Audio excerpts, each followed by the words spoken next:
And we are back. Sorry, yes. Welcome back to Rock Movie Reviews. In our worst films of the decade, we talked about that we were going to be doing our best films of the decade. Yep. And that is this video.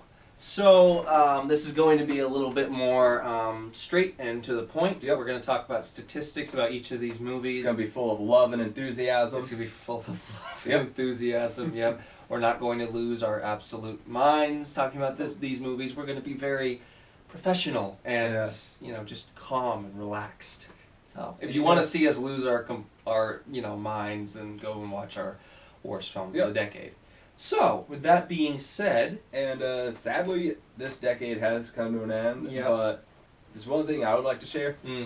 Out of all the movies I picked, they have a total of 59 Oscar nominations. Wow, 22 wins. Yep. And a combined box office gross of $7.314 billion at the global box office. Wow. Okay. And when you see the movies I have listed, I'm not crazy. Yeah, we don't think you're crazy. I don't think. Do you think he's crazy? And then mine, since I don't have these numbers memorized, you're going to tell me. Yours have a total of 14 nominations, 3 wins, and $2.471 billion. Wow, that's a lot less than what you said. It's honestly scary, that gap. Yeah, that gap is quite large. Well, whatever. I mean, it's still. I mean, that's a lot of nominations. That's a lot of wins total, especially for you. Yeah. So, with one of mine getting Oscar snubbed. I'm sure, and some of mine got Oscar snubbed as well. So we've got we've got that in common. I think we've done our prerequisites. I think you're going to start off with your best film of 2010. Yep. And you have the floor. Alrighty. So, just when you thought you've seen it all with cinema and a film, when you see Inception, you will not be saying that ever again. Already.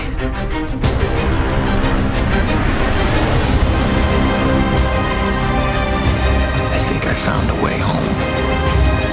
And this last job, that's how I get there. Dreams feel real while we're in them. It's only when we wake up that we realize something was actually strange. This was your responsibility! We are not prepared for this!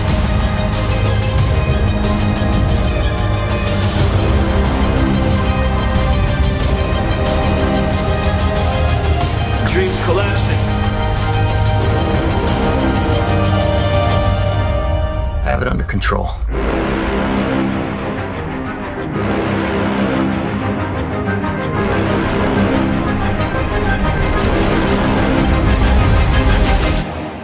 I'd hate to see out of control.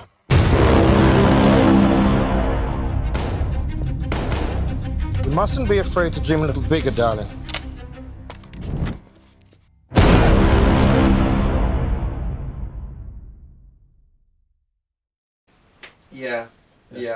We both absolutely love this film. Keep going. Yep. So Inception is about a man named Dominic Cobb, who is also a thief, and he gathers up a group of intellectuals to try and steal a form of dream-sharing technology to plant an idea inside a CEO's mind in order to gain redemption. Yep. It sounds just as awesome as it is, and I love this movie. It's one of my favorite sci-fi films of all time, still. I mean, there are many great aspects to this film. This got a multi-talented cast. I mean, Leonardo DiCaprio, hello. Yeah. Very great visuals. Mind-blowing. No pun intended. Like, above-average writing when it comes to action movies. And it has some great music. It does, yeah. There's really, I don't think there's any weak points when it comes to this movie. I think everything worked, it delivered. Yeah, but there's one part about this movie that stands out from all the others on my list. Right. It's an origin film. It is an origin beyond any means of the word. Yeah. I mean, keep in mind, there are still movies out there that involve the dream sequence. Yeah. Not Nightmare on Elm Street. We're not talking about that again. Yeah. Oh, you meant original. Like, it's an original movie. Yeah. Oh. But Inception takes dreams and brings it to the next level. Yes, it does. And it really describes that anything could happen in a dream, especially when it comes to dream sharing technology. And a film with that bonkers of a premise and whatever, the fact that it works so well and how well it works is just like incredible. I love watching this movie whenever it's on TV or whatever. It's just, it is so engrossing, so interesting, so fascinating, so exciting. It's everything you want from a movie and from a sci-fi movie, and it's my favorite Christopher Nolan film to date. Hey, I remember seeing this in theaters, and it's probably one of my favorite theater experiences I've ever seen. I wish I had seen it in theaters. I don't think I would change anything about this movie. Yeah. And for me, the highlight of this film, probably that zero gravity fight In with the hallway? Joseph Gordon-Levitt. Yep. Oh my god, yeah. Oh, there's so many standout moments from this movie, but that one in particular, that is just speechless. Yeah. Like, it just leaves you speechless. Yeah, Inception. I love it. We love it so much. If you haven't, on the off chance you haven't seen Inception, go watch it. Oh my god, go watch it. So people who say it's confusing, it's not a confusing film. Yeah. I don't understand why people were confused when this came out. It's pretty straightforward, and it is incredible. Alrighty. All right. Now we're on to your pick Yes, for 2010. my best film, my most favorite film of 2010 is the best video game movie that isn't technically based on a video game, it's based on a comic book, and that is Edgar Wright's Scott Pilgrim versus the World. So what you're saying is we are dating? I guess. Does that mean we can make out? Sure. Scott Pilgrim! Prepare to feel the wrath of the League of Evil Exes. Ramona dated twins. At the same time? If you want something bad, you have to fight for it. Step up your game, Scott. Combo. Break out the L word. Lesbian? The other L word. Lesbians?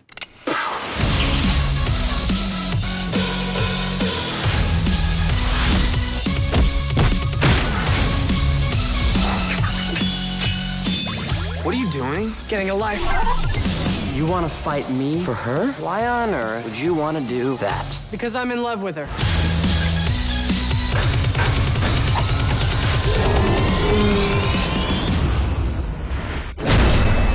Scott Pilgrim versus the world.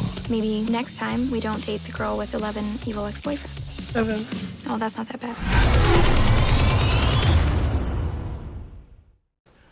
I love this movie so much. Its visuals are insane. Its characters are memorable. The dialogue is fantastic. Yeah. The fights and the action is so exciting and different and visually stunning. I love this movie so much. It's still my favorite Edgar Wright movie to date. And I remember when I first saw this, I was like, I don't think I've ever seen anything like that before. Yeah. And that's the mark of a great film. And I'm glad that this has become a cult classic since it came out, because it didn't do particularly well.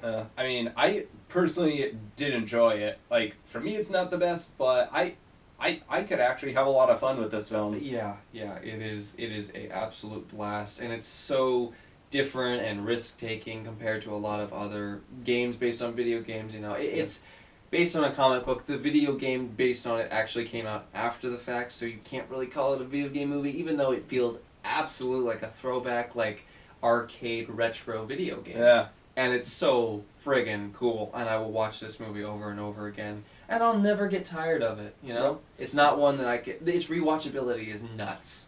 Oh, yeah.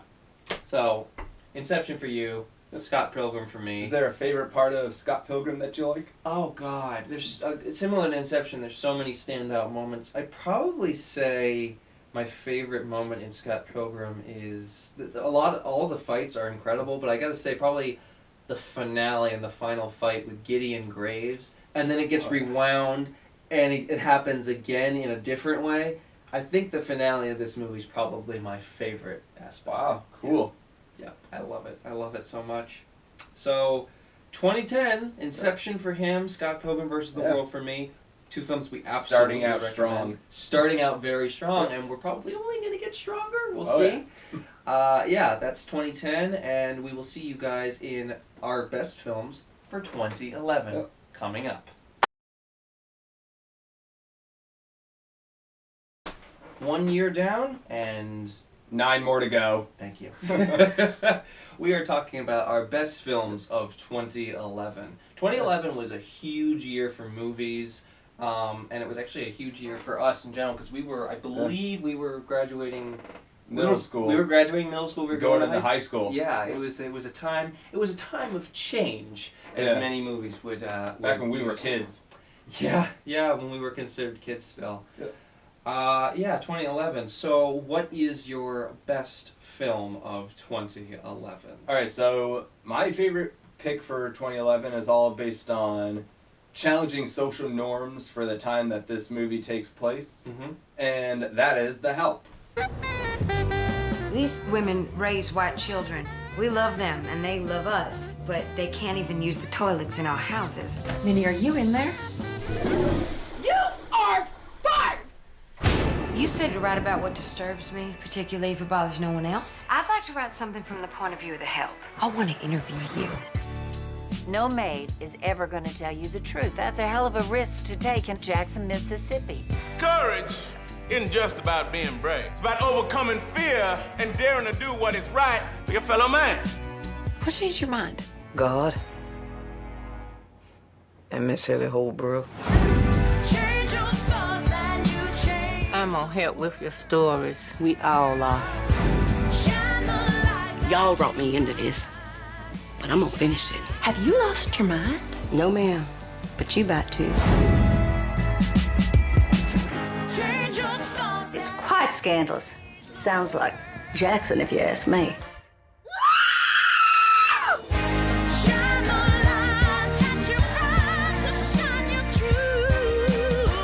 You tell Aileen. Do I have plans for her?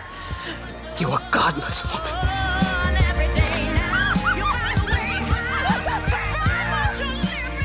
We gone done it now.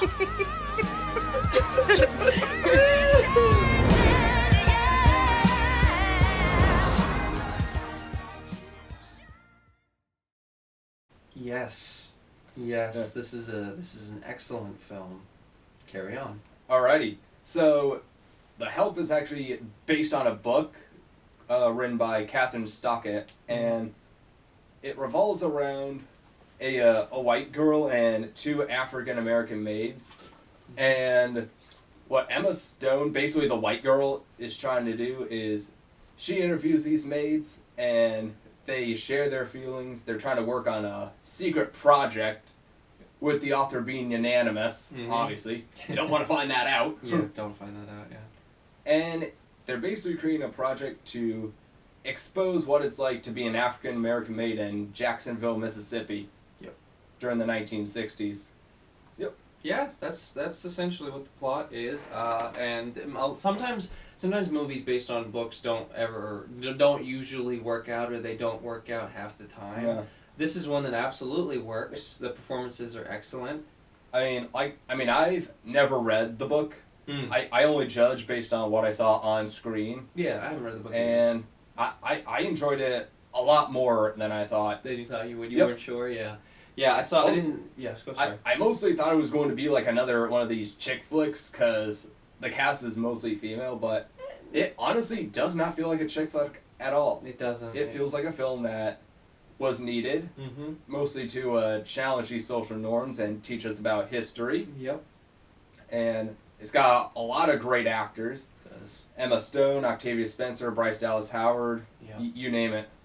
Yeah, yeah. The other maid who, oh God, Viola Davis. I forgot her. Yes. How did I forget that? Yeah, don't forget her. Come on now.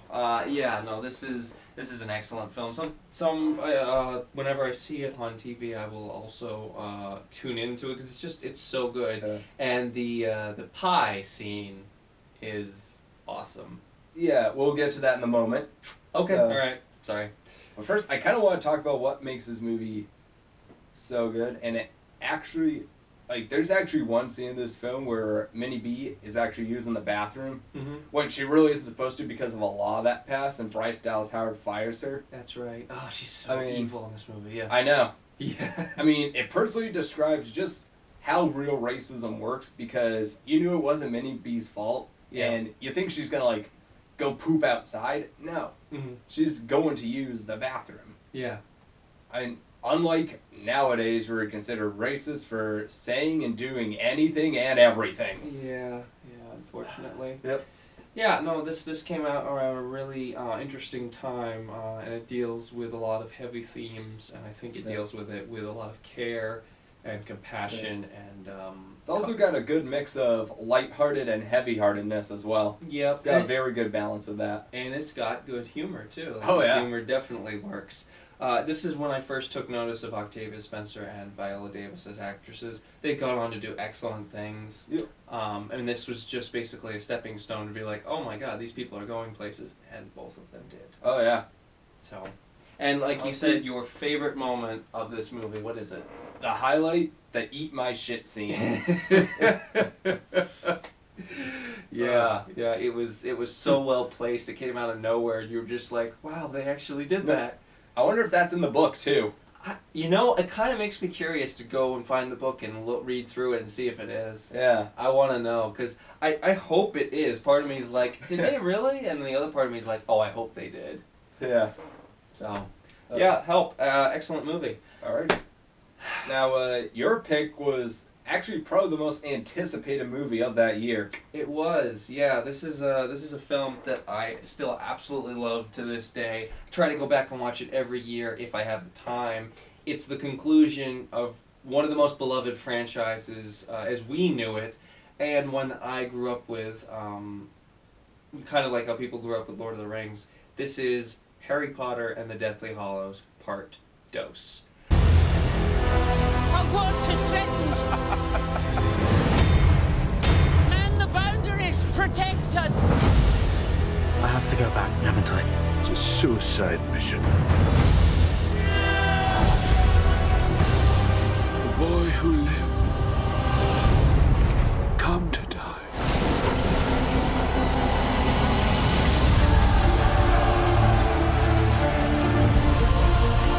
Tell them how it happened that night. How you looked him in the eye. A man who trusted you and killed him. I never wanted any of you to die for me. You'll stay with me. Always. Until the end. Come on, Tom. Let's finish this the way we started. Together.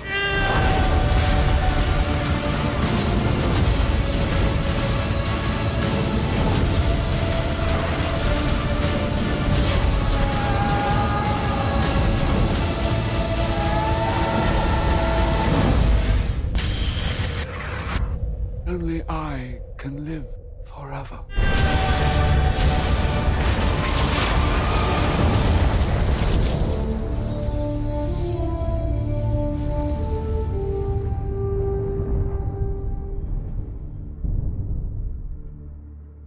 I love this movie so much. I've loved every Harry Potter movie, but as they went up in the numbers and they got closer to the finale, I was more invested. I was more excited. Every time a new Harry Potter movie came out, it was like the event of the year. Oh, yeah. And when this came out, like, Part 1 was great and an awesome setup, and I take nothing away from Part 1. I love that film. But this film just completely blew me away in every sense of the word, and it just worked on every level. Oh, yeah. I love this movie so much. The characters, the dialogue, the action, the effects, the emotion, the themes, it all just comes together to create an immensely satisfying conclusion to one of my favorite franchises, movie franchises of all time. Oh, yeah. I mean, I think out of all the Harry Potter movies, that's probably the only one that I was quite blown away by. Yeah, I mean, I was always really impressed by the Harry Potter movies and always really jazzed about them, but this one was like, it took it to an entirely different level. And with a final film in a franchise, there's like usually pressure. Just like, oh, can they deliver, right? Oh, yeah. I mean, Endgame this past year, last year. But this film absolutely delivered, and going back and watching it, it actually gets even better with time, and each rewatch reveals more things about it than I didn't see before. Yeah, definitely. And I think David Yates did a phenomenal job with the 5th movie all the way up until this. The last 4 movies of the Harry Potter franchise, I think, are pretty much perfect. And this movie just capped off the franchise. There was no better way to cap it off. Yeah. And to be honest, I don't really think you need to read the book to realize that this actually is a good film. Yeah, you don't. I specifically remember I read the first half of the final book. Yeah. So that the part 2 movie, because when they were revealed they were breaking into 2 parts, which everyone was like not on board for until it happened, and they were like, oh, never mind. Yeah. Part 1 wasn't so much of a surprise to me because I had read the first half of the book. Yep. I deliberately didn't read the second half of the book, and this movie completely surprised me. I didn't see certain things coming, but it surprised me in the best way. Yeah. So, Harry Potter and the Deathly Hallows Part 2, phenomenal. Yeah. I mean... Now, what was the best part, would you say? Oh my god, the best part? I mean, there's way too many to count. I would probably say my favorite part of this movie is... It's that whole final battle with Voldemort and Harry. I would agree with you. It's just so, like, white-knuckle and intense, and it's filmed with this ferocity that we hadn't seen in other Harry Potter movies. And like I said, Part 1 and Part 2 of Deathly Hallows, like, I would say the Deathly Hallows duology, if you will. Oh, yeah. I think it's just... It's a perfect example on how to split a book into 2 films, 2 parts rather, and how to set up something and then completely deliver on that setup. I love it so much, and I'll go back and watch this film, like I said, try to watch it every single year because they're just that damn good. Cool. That's it. Alright, so the help for you, Harry Potter and Deathly Hallows Part 2 for me. Definitely recommend both these films, as we usually do. Mm-hmm. And we will see you guys in our best films of 2012. Yep.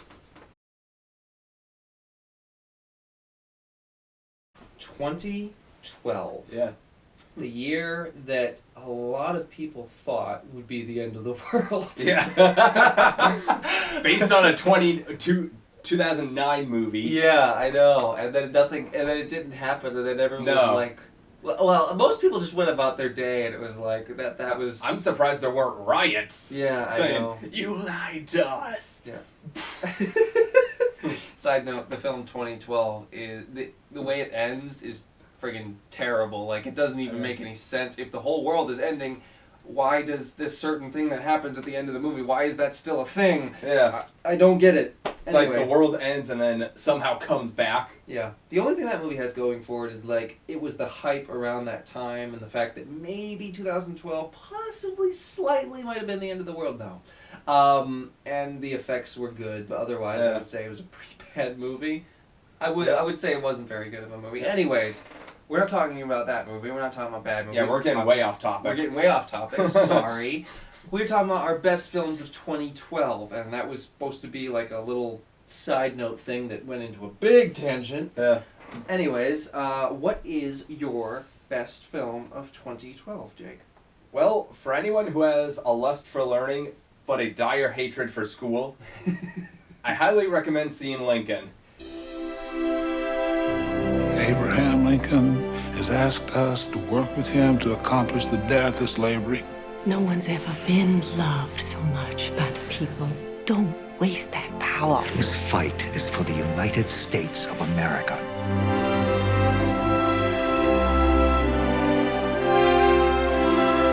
Can we choose to be born, or are we fitted to the times we're born into? Well, I don't know about myself. You may be.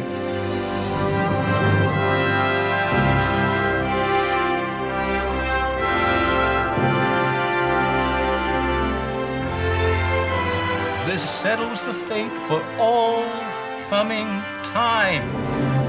Not only of the millions now in bondage, but of unborn millions to come. Shall we stop this bleeding?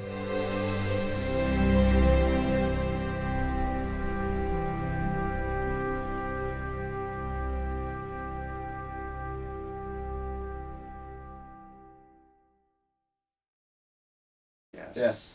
Yeah. And in case you haven't really guessed what the story could be about, the title pretty much says it all. The President Abraham Lincoln and his fight to end slavery and the whole Civil War during the 19th century. Yep. But the thing that they don't tell you is that Daniel Day-Lewis is Lincoln. This is a Steven Spielberg film. Yeah. And this is a fantastic movie. I mean, yeah, this was also another one of my favorite movie experiences. Mm-hmm. Especially since when I was in American Citizenship class, the teacher actually would have given us extra credit to see this movie and then quiz us on it. That's awesome. Yeah. That's really good. I love when historical films come out and they can tie into whatever you're learning in the meantime, it's interesting. You know, it's interesting. It doesn't make you want to just like go to sleep on your desk. Oh yeah. I mean, this one I was not bored at all. I was awake throughout, mostly because of the acting and the writing, and just how it looked like they were actually in the 1860s during the Civil War time. Oh my God, yeah, cinematography was gorgeous too, set design, all of it. Yeah. And honestly, I love that this does not feel like something you would see on the History Channel too, because if it was, I probably would have just tuned in, walked out, or yeah, just not have liked it as much. Change the channel. Yeah. Yep. Yeah, no, it feels so authentic to the time, and the performances are excellent. Daniel Day-Lewis is absolutely incredible. Yeah. I mean, this is one of Spielberg's best films as well. So. I mean, not only does he act well as Lincoln, but he looks and sounds like how we would picture Abraham Lincoln. I feel like he completely becomes Abraham Lincoln. I did not see Daniel Day-Lewis at all. I saw Abraham Lincoln. Yeah. Nothing else. Nope. It was pretty amazing. Oh yeah.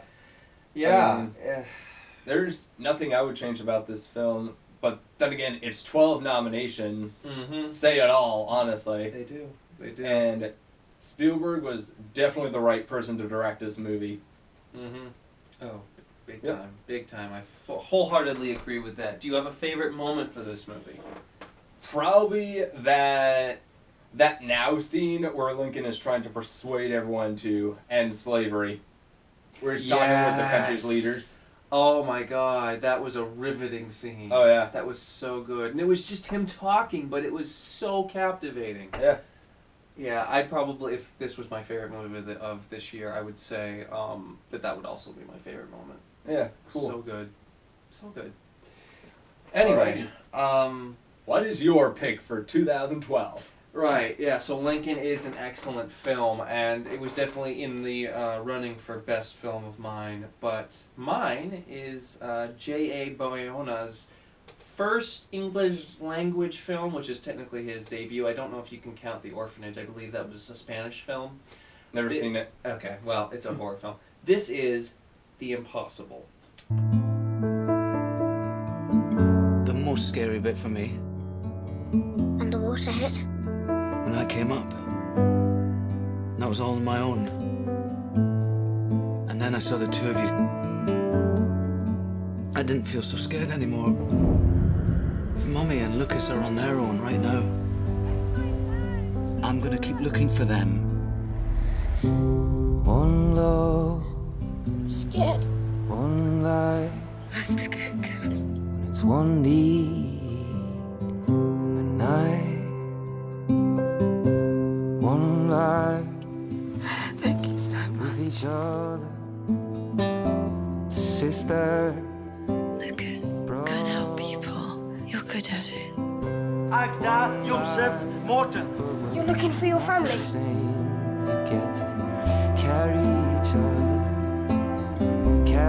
I'll look in all the hospitals and I'll look in all the shelters. I will find them, I promise you that.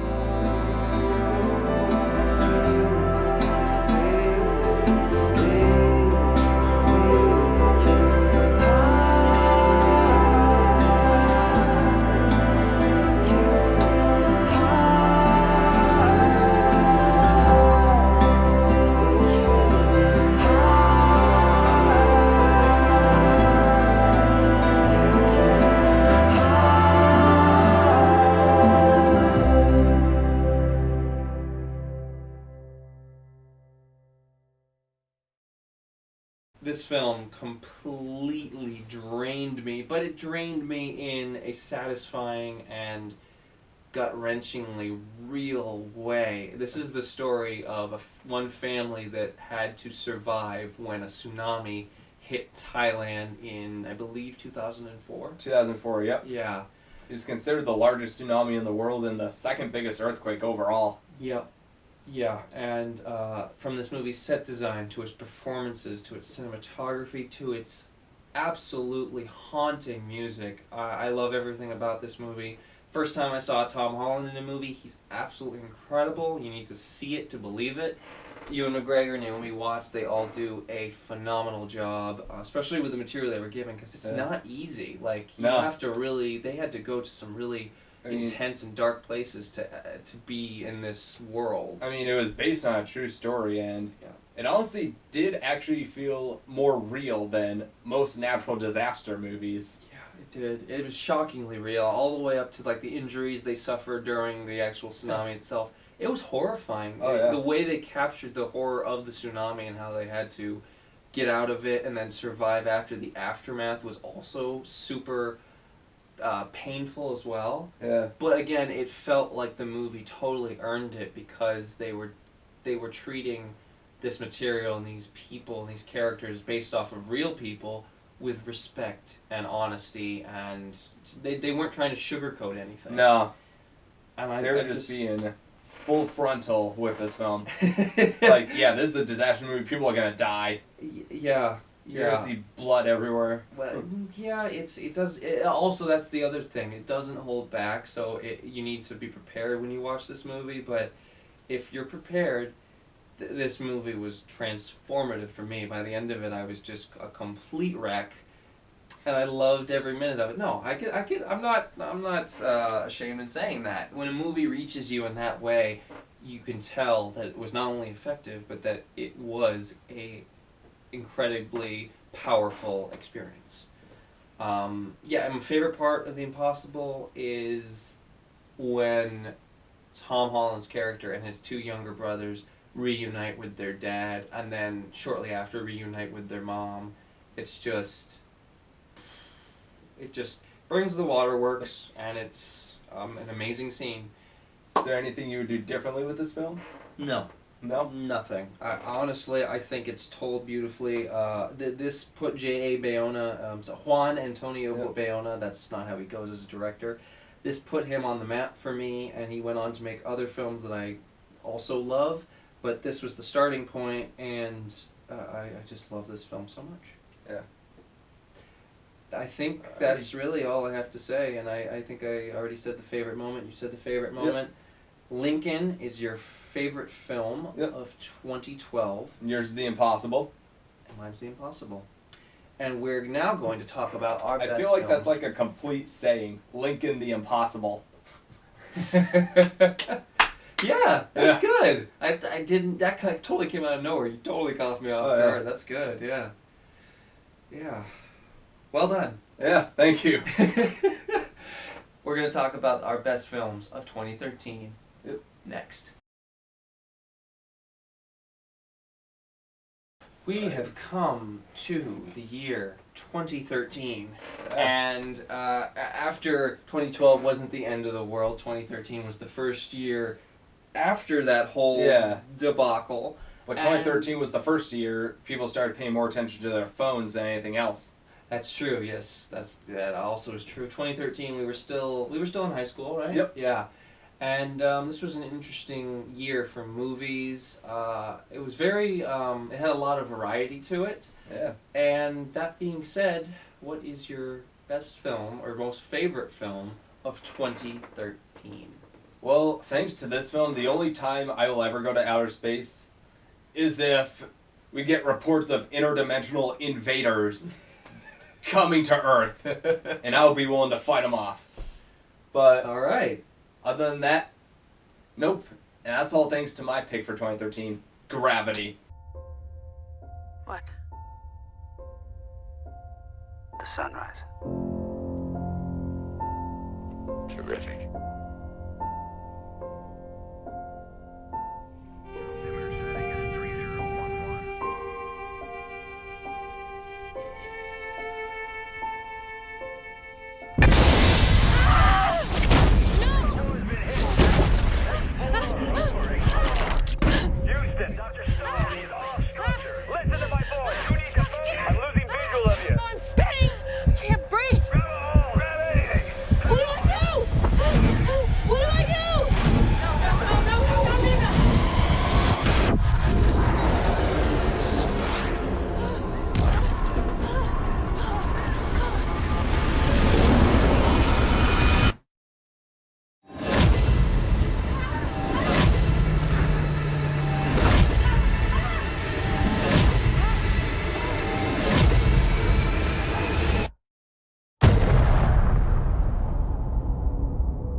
So basically, this story is about two astronauts, Sandra Bullock and George Clooney. Yep.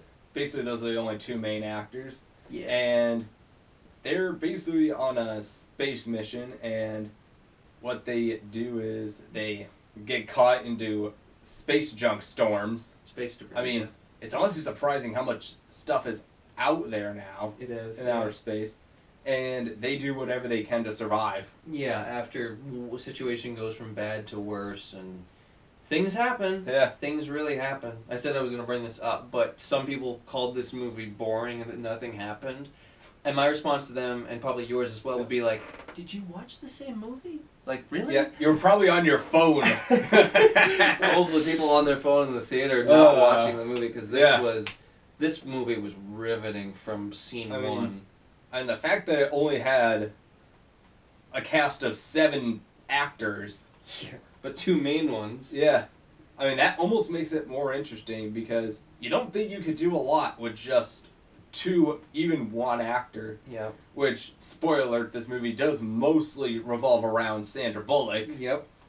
But, you know, they actually do a lot with her character. She has... Yeah. She has a good backstory. She great arc. Goes through so much and just changes as a character in general. Yeah, it's very empowering, and she goes through unthinkable things in this movie, and just seeing that journey is a reward in and of itself, because it's just a harrowing movie in general. And it's not all just filler too. These are actually important scenes, which thankfully Gravity has no filler at all. Yeah, it has no filler whatsoever. I think it's a 2-hour movie, isn't it?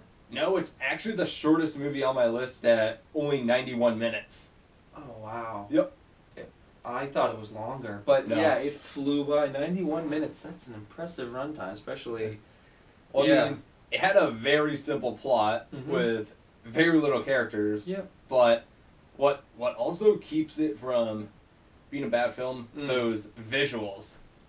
Yeah, the way they got wow. the visual effects and the cinematography, everything. Yeah. This film captured the absolute horror of space. It confirms that I will never go to space, even if interdimensional invaders come to Earth. I'll just fight them. I'm not going to space. Or to maybe visit Jupiter or Saturn. I don't know. There's the outer reaches of space. There's or still Uranus. So much. That was a cheap shot. The outer reaches of space really are terrifying to me, and we still don't know a lot about them, so I'll stay here on Earth. I'll stay on the ground. Yeah. I like Gravity. The actual Gravity, not the movie. I love the movie. So. However, there is a good chance an asteroid could land. Okay. Could land where? Here. Yeah. Okay. Got it. I'm getting way off topic. If you say so, you're getting way off topic. Yep. So, other than that, a very phenomenal film. Yep. Yeah, simple plot, but they do a lot with it, with spectacular videos. Visuals. Yep. Yeah. And the fact that it won 7 Oscars, more than any this decade so far, it just shows that this movie had a lot to prove. It did a lot to prove. And Alfonso Cuarón, A Children of Men, anybody, Harry Potter, Prisoner of Azkaban, he's an incredible director, and this is arguably his best film, but he never makes a bad movie, so... No. You know... And if I was to point out the highlight of this film, just Sandra Bullock in general. Oh, yeah, she's great. Yeah. She's so good. She's like... you have to see it to believe how and good this she is is probably my favorite film of hers besides The Blind Side. Yeah. If you've ever seen that film. I forgot that she was even in... Yeah, I've seen that film. No, I think Gravity is probably my favorite. She's done so much over the last decade and last 2 decades. She was really good in Bird Box as well, though. Never saw it. It's on Netflix. Oh, well, that's why. Yeah, it's kind of similar to A Quiet Place, but instead they have to cover their eyes because the aliens make you go crazy if you look at them or whatever. All right. So it's also based on a book. Anyway, your pick. Finally off mine. Yes. Well, there's a lot of good stuff to say about Gravity. Gravity was in the running for best for me, but this film, no other film besides this was able to capture the creativity and just the life-affirming quality of how amazing film can be and how it can transport you to other locations and just places in the world. This is The Secret Life of Walter Mitty. What is it you call it when he goes into one of his little places? Oh, zoned out. You do that now and then. What's the matter? I lost a picture of it. I like mysteries. You should Go. Crack the case. You were Sean's partner. You finish his work.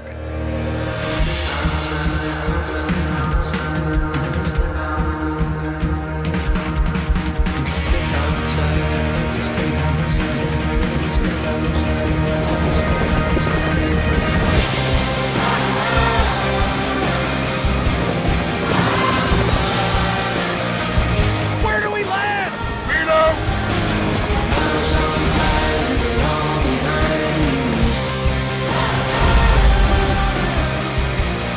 There's a fin here! You are safe! That's a shark! That's what I said! Life is about courage and going into the unknown.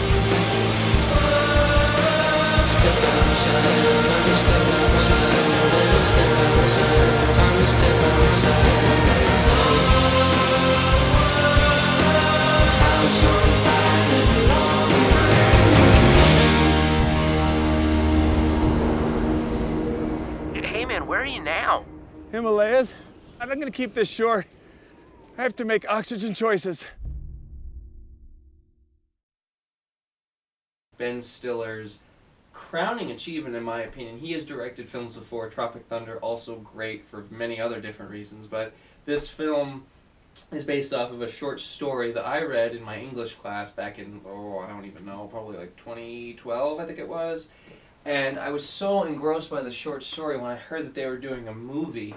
Sure, they did things differently, but I actually like this movie even more than the short story. Really? It builds off of what the short story, the seeds the short story planted, and I love the cinematography, the story, the journey that Ben Stiller's character of Walter goes through. It's funny as well. There's a lot of unexpected humor to it. And it's just such a creative and different movie. I think a very overlooked and underrated one as well. Whenever I talk about this film, I'm like, people are usually saying, oh, I haven't seen that. See The Secret Life of Walter Mitty. I love this movie so much. Alrighty, cool. And I think my favorite moment is probably... God, that's really difficult. There's so many standout moments. I think my favorite moment was when he realizes what he has to do, and he runs out of the Life magazine office, and he basically jumps on a helicopter to start his journey. The music that follows it is just the musical score is just beautiful, and I love every aspect of this movie, and I think more people need to see it. Alrighty, more than they already have. So, Secret Life of Walter Mitty for me. Gravity for you. Yep. 2013 was a great film based on the two that we're talking about. Yeah, definitely. Wow. Alrighty. 2014 is up next. The end of the first half. End of the first half. Yep. Here we go.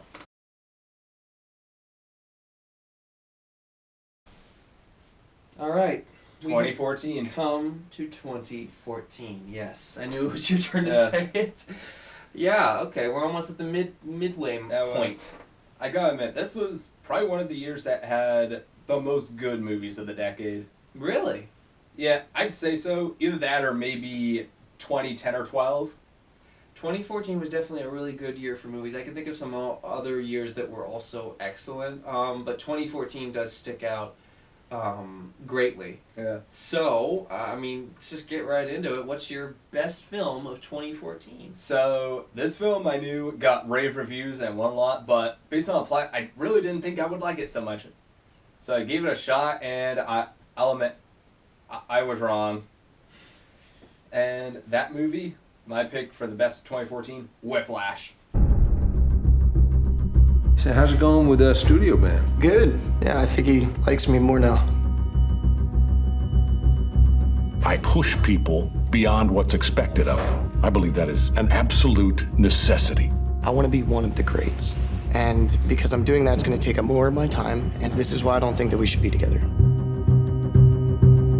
I would never let him put my son through hell. Why would you let him get away with what he did to you? There are no two words in the English language more harmful than good job.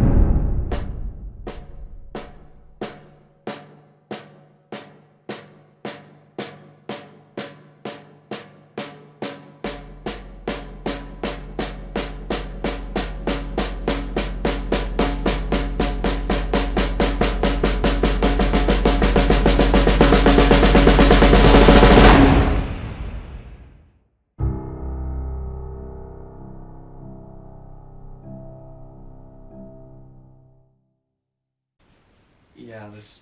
Whoa. Probably one of the most intense films I've seen.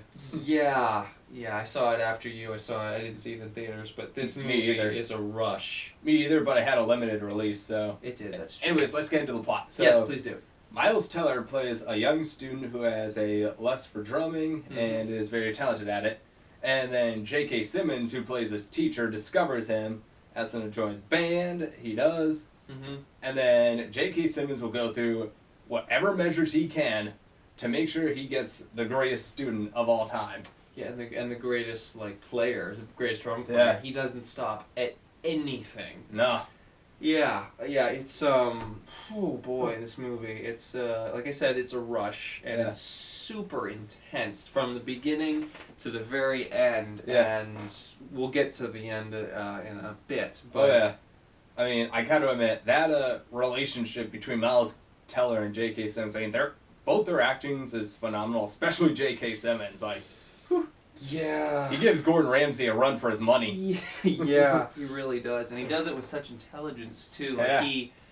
My God, that was back when J.K. Simmons was kind of coming back from not acting for a while, and let me tell you, he came back in a big way. He even won for Best Supporting Actor. And he deserves it. I mean, he's excellent in this movie, and he's so brutal. My God. Yeah. But overwhelmingly, what I like about this film is kind of how the story goes on. Yeah. Yeah. Like, at first, when J.K. Simmons is first yelling at the students, you think he's more the antagonist than anything else. Yep. But then you see that Miles Teller kind of develops some cockiness. Yeah. And starts losing friends. Yeah. Which J.K. Simmons his character could at least admit that he did. Yeah. And no one really knew what he was doing. Right. Whereas Miles Teller kind of just lost it, almost. Yeah, he almost lost everything. I mean, you almost feel like he was also the protagonist and the antagonist at the same time. Like, he was kind of fighting with himself. Oh, absolutely he was. And the stuff he goes through in this movie, too, to also, kind of live up to what J.K. Simmons is wanting him to live up to. Yeah. It's nothing short but squirm-inducing, and it's just riveting stuff, because you can tell they're giving 110% to the movie and to their performances. Definitely. I mean, I also really love the music in this film. Yeah, the music is the song Whiplash is phenomenal, I would say. Yeah, it is. And if you didn't have anything else to say about it, what is your favorite moment? Well, actually, if there's one thing I would do differently with this film, I would have shortened up that scene where J.K. Simmons is constantly correcting Miles Teller. Yeah. That scene just went way too long. Well, I think they did it for that long on purpose to make you feel even more uncomfortable and to exaggerate it. Well, yeah, but, I mean, personally, I would have corrected him only 3 or 4 times. Yeah. And then hurled the chair. Oh, I see. Yeah, that whole sequence was a bit. It was already uncomfortable to sit through, but the way that they drag it out is, I could see them shaving it down a little bit more. Favorite moment? So my favorite of this film, the end performance. Yep. That was the greatest part. I completely agree. It is it's on another level, and you're watching it, and you're like. And you can't really even say anything, because what you're seeing on screen is so, I don't even know, there's no words to really describe the intensity of the scene. You just have to watch it. First J.K. Simmons wants him to basically give up for another scene that's in this movie. Yep. But then he comes back and proves him wrong. Yeah, and the way this movie ends and the final shot right after he finally finishes the last performance is just, whew, it's like you have to take a deep breath once the credits roll. You're like, wow, that was a lot. Definitely. Yeah, it's the film's called Whiplash, but similar to that, this film feels like a gut punch. Like it just feels like you're being assaulted by it until it ends. Already, enough talking about my pick. Your pick. Okay, right. My pick for 2014, my best film, is Nightcrawler. You, get back! I film breaking stories. Maybe you saw my item this morning, you were fatal carjacking. No, I mean, I don't have a TV. Do you have a cell phone? Yeah. Does it have GPS? Yeah. Congratulations, you're hired. Okay. We're taking the next right. That's stupid! Repeat the police. I will never ask you to do anything that I wouldn't do myself. Excuse me. I have something you'll be very excited about. You have a good eye. I want you to contact me when you have something. Something like this. Think of our newscast as a screaming woman running down the street with her throat cut. You will be seeing me again. Any unit, residential 211. A home invasion.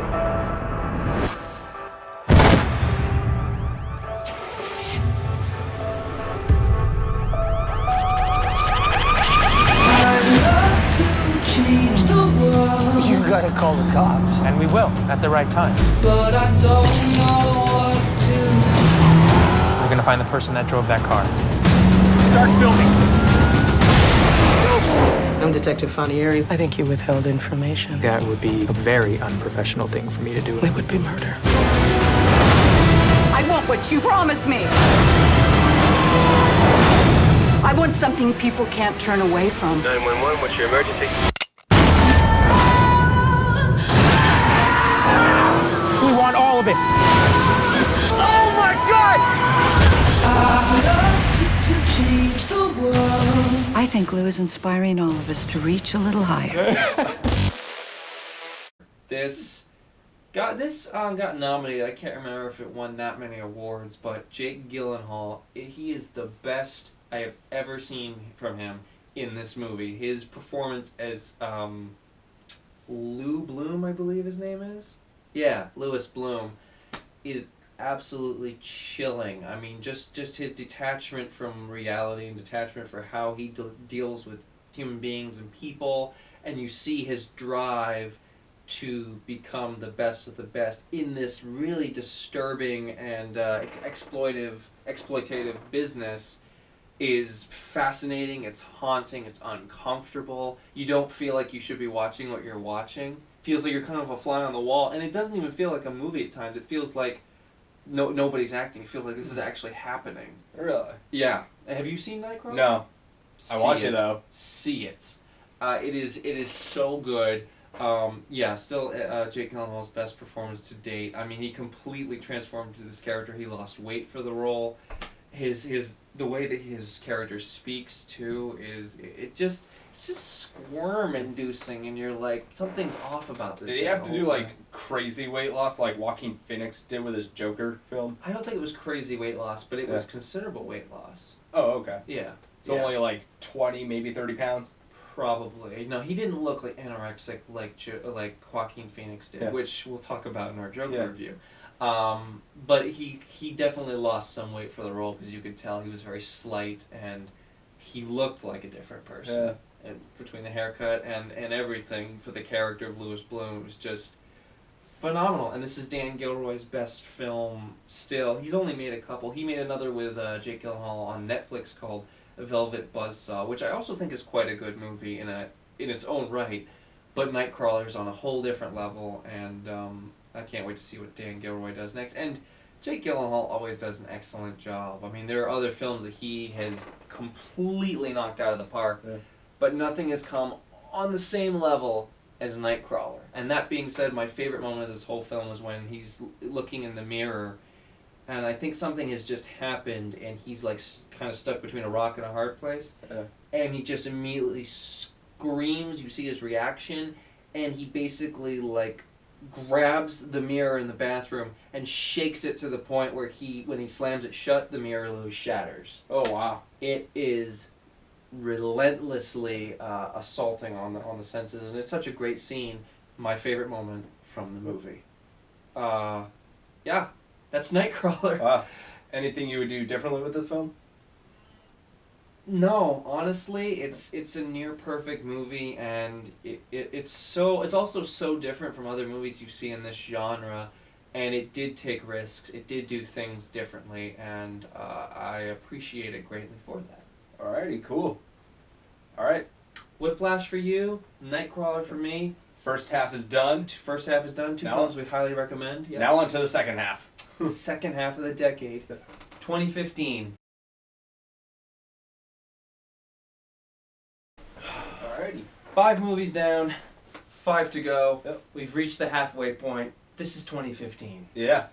This is a big year for us, honestly. It was, because we graduated high school, and that's always a big deal for anybody who's, going from high school to college. Yep. We didn't know what looked on the horizon for us. We didn't know what was in the future. Besides a ton of sequels. Besides a ton of sequels. So I would say 2015 was a really good year for movies. These two obviously highlight that. But in general, there was just a lot of good movies this year. And 2015, I'll always have a respect for 2015 because of what happened and because of the movies that came out. And I always like to reminisce. Yep. So I'm curious, Jay, because I know you're just like chomping at the bit. What is your favorite film of 2015? Well, there are 3 reasons why I picked this movie. Hit me. 1, it made over $2 billion globally. Excellent. 2, $937 million of that was in the U.S. alone. Damn. The closest to $1 billion. Yeah. Even after Endgame. Yep. And 3, it's one of 11 films to sell over 100 million tickets. Shut up. Yep. Wow. In case you haven't guessed yet, Star Wars Episode 7, The Force Awakens. There are stories about what happened. It's true. All of it.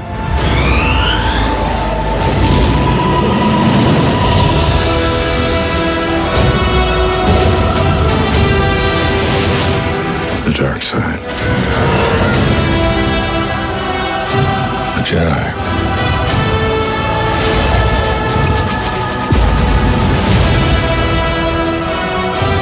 They're real.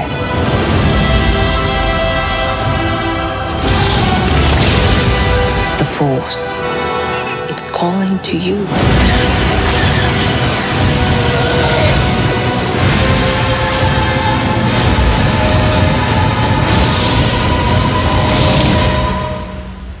Just let it in.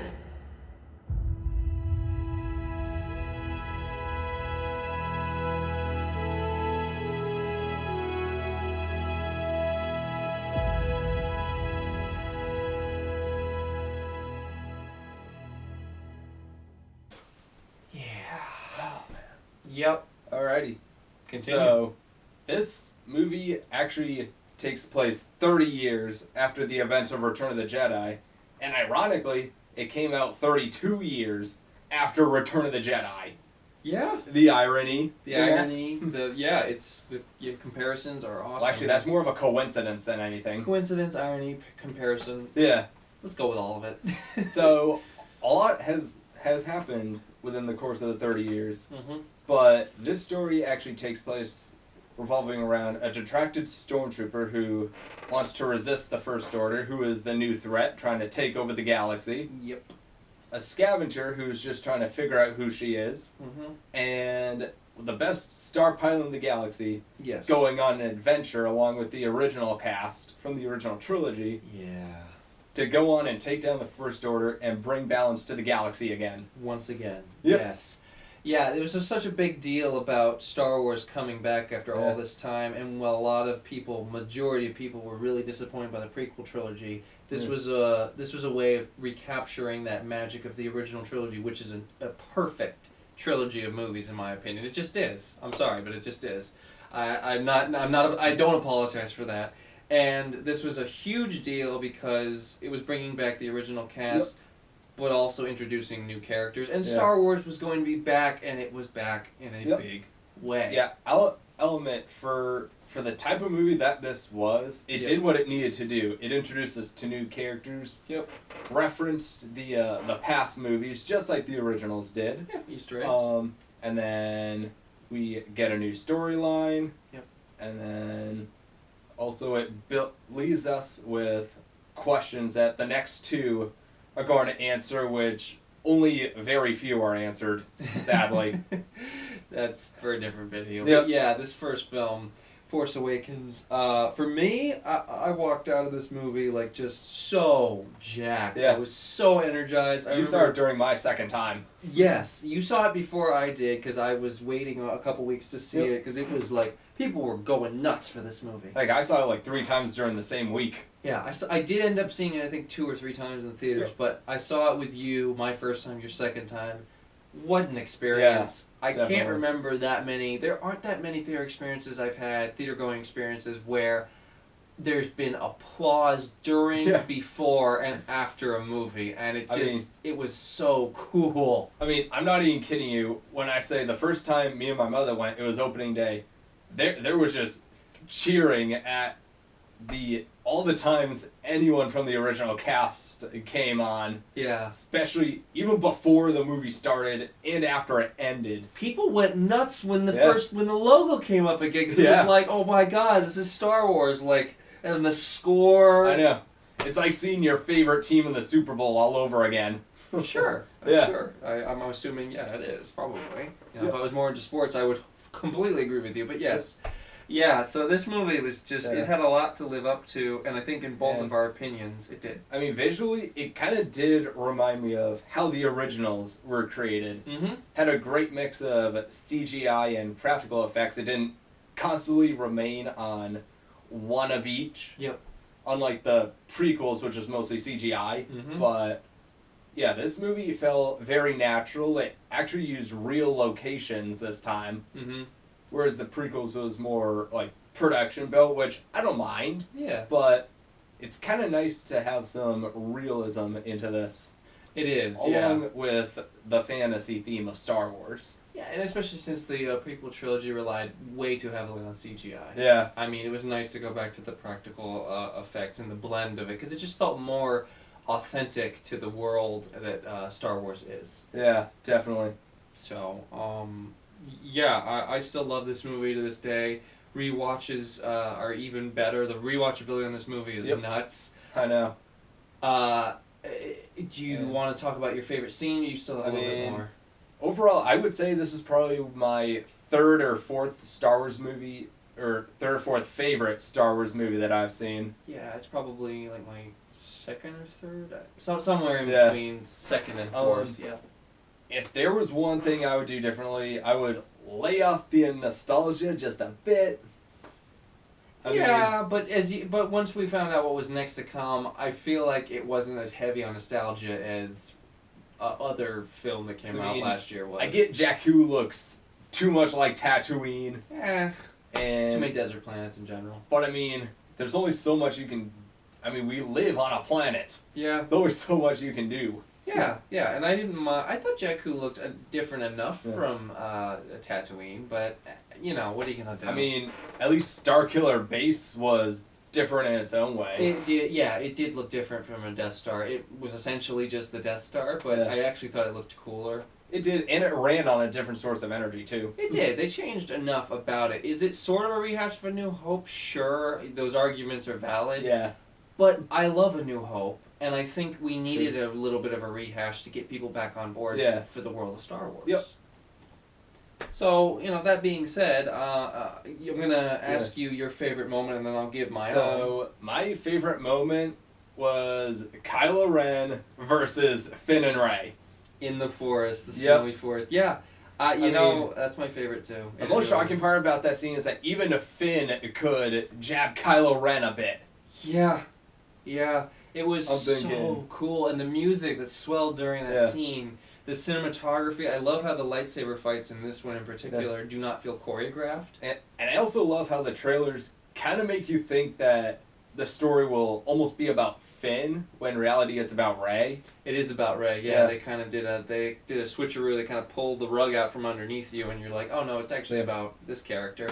But character we haven't even talked about, which we'll mention briefly. My favorite character of this new trilogy is Poe Dameron, and I thought he was great too. His bromance, his growing bromance with Finn was also awesome. Yeah. Some of the best chemistry in this new trilogy. Apparently, some people wanted them to be gay. I'm like, just no. Why does everything have to be like represented by LGBT? No, like just have them be really good friends. A bromance doesn't mean they have to be. Can you have a gay couple in Star Wars? Yes, but this is a different situation. Yeah, it is. It is. Like, I mean, in our woke culture as it is now, I don't think everything has to be. I think some things can just be, and I'm not even against it. I'm just like, why does everything in film have to be this? Can't it just be this? Yeah. So, I wouldn't be against it, but at the same time, I was like, that's not necessary. How about they really care about each other, and it's sweet. Yeah. There's nothing else besides that. They're just really good friends, and they believe in each other. Yeah. Why can't it just be that? You I know? know. Anyways, it's enough Star Wars talk. We could talk for hours about Force Awakens. But that being said, my favorite film, shockingly not Star Wars, but Star Wars was like number 2, number 3. And surprisingly not Mad Max. And surprisingly not, also that was in like the top 3. I love Mad Max Fury Road. My favorite film of 2015 is going to shock a lot of people, and that is Ryan Gosling's directorial debut, his only debut as a director, and that is Lost River. I found a road that goes underwater. Must go down to that town. What town? They flooded a bunch of towns when they dammed the river. That's why they call this Lost River. As soon as the last town was drowned, a spell was cast. Everything that's going on around here, it's gotta be for some reason. This is my country! This is my city! Don't let me see your face again! Bully running everything now. Head south, man. You're a very beautiful lady. What's this? It's a job. Where is that? Somewhere over the rainbow, let's put it that way. Is it dangerous? The door's locked, you're fine. Why would you steal from Billy? He's trouble. He'll hurt you. Hey! You better run your ass! What's keeping you here? Me, my mom, Frankie. Is that what's keeping you here? Everybody's looking for a better life somewhere.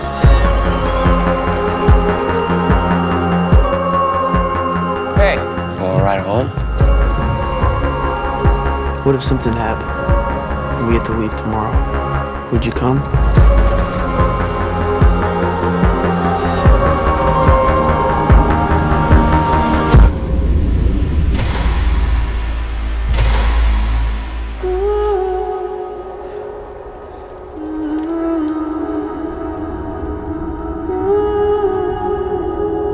Now you believe me about the spell.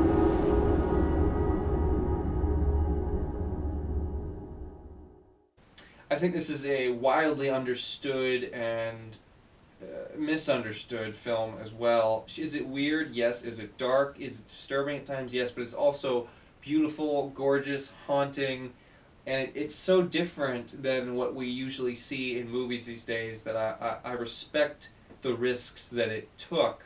And while some didn't all work, the cinematography, the music, the environment of this movie was just so unique and different that I had to give it to the movie, because I just, and not many people have seen this movie because it only made 615,000. 615,000. Yeah, it was definitely a bomb. I'm sad for the movie. I'm sad for Ryan Gosling because I think he really tried to make this unique, interesting film, and I don't think it's bad whatsoever. I think it's actually a very good film. I just think it's a misunderstood one, and I hope more people watch it and it gets the respect it deserves. Because I know some people who've seen it that love it just as much as I do. Another film that came out in 2018, not to get off on a tangent, Under the Silver Lake, similar to Lost River, I feel like it's misunderstood and most people have not seen it. So I've never heard of it. And that's another recommendation you should see, Under the Silver Lake. I bet you didn't know, Andrew Garfield is the lead in it. Oh, cool. And it's my favorite performance of his. And I mean, that's above Hacksaw Ridge. Really? Yeah. And above 99 Homes, which he's also excellent in. So that being said, yeah, Lost River, I highly recommend it. Please go watch it. Maybe you'll feel the same way about it that I do, and if not, that's fine. Film is subjective. Star Wars The Force Awakens for you. Yep. Lost River for me. We've covered 2015. Yep. Now we're getting into the second half of the decade. 2016. No, we're already in the second half. Sorry, we're continuing the second half of the decade. 2016, up next. Okay. 2016. Yeah. Quite possibly one of the wildest years ever. Yeah, it was pretty wild. And these two films are a testament to that. But also, I think 2016 was an interesting year for movies. It really was, and it was the next year after halfway. We were getting halfway through the decade. And things were changing and things were happening, not only in our society and everything else, but in the movie climate as well. So, that being said, what is your best film of 2016? So, my film is actually, you won't believe me when I say this, but this is based on a true story. Yep. Mm-hmm. And you can even look this up, and yeah, it's a true story. It is. Hacksaw Ridge. Well, I'm sorry, Sarge. I can't touch a gun. You don't kill. No, sir. You know, quite a bit of killing does occur in war. Private Doss does not believe in violence. Do not look to him to save you on the battlefield. I don't think this is a question of religion. I think this is cowardice. I fell in love with you because you weren't like anyone else. You're saying you could go to prison. I don't know how I'm gonna live with myself if I don't stay true to what I believe. With the world so set on tearing itself apart, doesn't seem like such a bad thing to me to want to put a little bit of it back together. Private Doss, you are free to run into the hellfire of battle without a single weapon to protect yourself.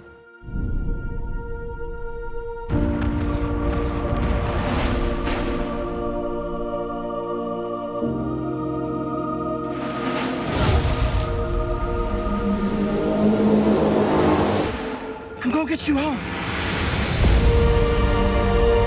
There's something you gotta see. Who did this? That's the coward. We have to go back up tomorrow. And they're not gonna go up there without you. Help me. You don't have to trust me. You better come home to me. Please, Lord, help me get one more. Help me get one more.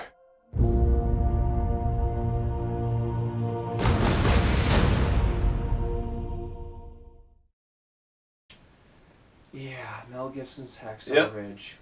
So this plot revolves around a man named Desmond Doss who aspires to serve in World War II as a combat medic because, I mean, this is the World War II era, and he would rather save lives instead of just watching people die. But he goes in with the goal of saving people's lives and not carrying a single weapon to protect himself. Yeah. I mean, how crazy does that sound? About as crazy as it gets. Yeah. Yeah. Yeah, I remember seeing the trailer for this movie, and I'm not huge on war movies, but when I saw this premise, and especially Andrew Garfield in the lead role, who's an excellent actor. I know. I couldn't believe it. Like, this is one of the most powerful and heart-wrenching and just beautiful and also brutal war films I've ever seen. I mean, this film just demonstrates the consequences of war with perfection. Yeah, and it it really is does. quite possibly my favorite war movie that I've seen. It's number 3 for me, but yeah, Nice. it's really up there. I mean, Yeah. like I said, go see 1917, and besides 1917, Hacksaw Ridge is the other film that really demonstrates the absolute horror of war. Oh yeah, brilliantly. It is terrifying. Yep. Yeah, and on you Yeah. go. And it basically just tells the story of what Desmond Doss has to go through during BCT, basic combat training. Yep. In order to convince the U.S. Army that, yes, I can do this without firing a bullet. I can save lives. Yeah. And all I need to do is just fix people up and just go in. Yeah, he saves. I believe he saves almost 100 people. And Yeah, this is without he firing never fires a single bullet. Yep. Saves 75 lives during one battle. One of the bloodiest battles of the war. Yeah. Where there's just bombs just blowing up all over the place. Yep. And he gets injured and he gets hurt a couple of different times, but he still keeps going back in and getting one more person or two more people. And it's just, there's nothing more inspirational than it. No. It's. I mean, this is probably one of the best stories I've ever heard about a real person. Mm-hmm. And it's just let alone a war film. Yeah. And it's so unique that someone could actually do that. Yeah, it is. And it's just, it was perfect for the movie treatment, and it worked. It ended up working out very well. Oh yeah, definitely. And I think this is this is the only film I've seen by Mel Gibson, but I have to say, I mean, he did an incredible job with this movie. I've seen some Mel Gibson films, but this is probably my favorite. I haven't seen Braveheart yet, but really want to. A lot of people say Braveheart's his best. I won't watch Passion of the Christ. I won't watch Apocalypto. I might watch Braveheart, but the problem I have with his movies is that they're always super violent. And, well, this is no exception. I think it was necessary. Yeah. And I like how this is more in-depth with this one person rather than just the battle as a whole.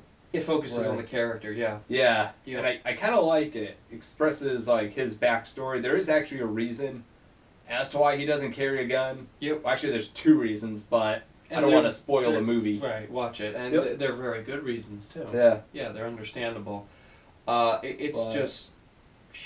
Yeah. Yeah. Similar to, similar to The Impossible, this movie also drained me. I waited 2 full years to watch this movie when I could have watched it sooner because I was preparing myself. And when I finally watched it, I still wasn't really fully prepared because it just completely wrecked me. Definitely. Great movie. Favorite moment? The highlight of this film, the end interviews with the real Desmond Doss. Yeah, I would say that was super powerful. My favorite moment of the movie comes right before that, towards the end, where he's standing underneath that like fountain or whatever, and he's like watching it, just slow motion. You can just see all the bruises and the blood on him washing off him. Just that shot in general, and the music playing during it. Jesus. Definitely. Wow. Yeah, the music was also phenomenal in this one. It was. The only thing I probably would have changed about this movie, or added rather, is I wanted him to reunite with his wife. We didn't get a scene with that. Yeah. Other than that, I think this is an excellent film. Yeah, definitely. I mean, it's outstanding. Okay, Hacksaw Ridge for you, and my favorite film of 2016, similar to Lost River and even The Impossible, because this is from the same director of The Impossible. This is A Monster Calls. How does the story begin? With a boy, too old to be a kid. You're coming to live with me. Don't touch anything. Too young to be a man. I no longer see you. What did he do?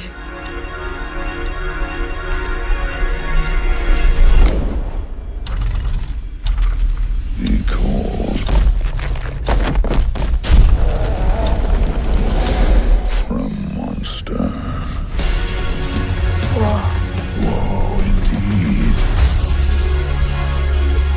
I know everything about you. The truth that you hide. The truth you dream. I'm sorry you have to face this, but you have to be brave. Do you understand? What shall I destroy next? Break the windows! Break them yourself. It's okay that you're angry. I'm angry too. And if you need to break things, by God, you break them.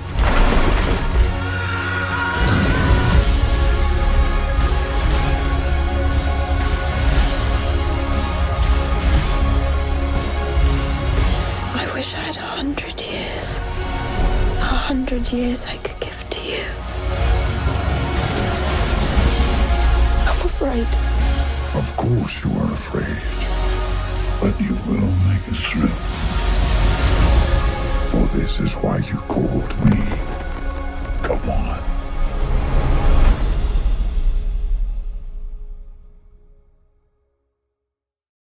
And this film is based on a, I don't know if it's a children's book or if it's a young adult book, but it was a book by Patrick Ness that a lot of kids read and a lot of young adults read. And it was a bestseller, obviously, and it got the movie treatment. And when I saw this trailer, I was completely immersed and entranced by the premise, and it just looked so powerful. Thankfully, my gut was right about the trailer because the movie was even more so. Yeah. And this film is perfect. It is absolutely perfect. It's incredibly emotional. It earns the emotions, and you need to just know that going in. Just like The Impossible, even though I think The Impossible is a slightly better film, Monster Calls and The Impossible are both films that like you can just get completely swept away by in the story and the characters, and it's just beautiful. Yeah. So I think not a whole lot more to say about Monster Calls. Just a great child performance. I don't remember who the actor was, but phenomenal. Felicity Jones, Sigourney Weaver, Liam Neeson, all excellent. Toby Kebbell's also in there as well. They do a great job. The fantasy dream sequences in this movie are stunning to look at. They fit in with the movie so well. And I think my favorite moment of this movie is probably... It's kind of a spoiler, but the kid, the main character, he's in a dream sequence, and he finally admits to something that he hasn't been able to admit throughout the movie. And it's as emotional and as powerful as you would want it to be. Yeah.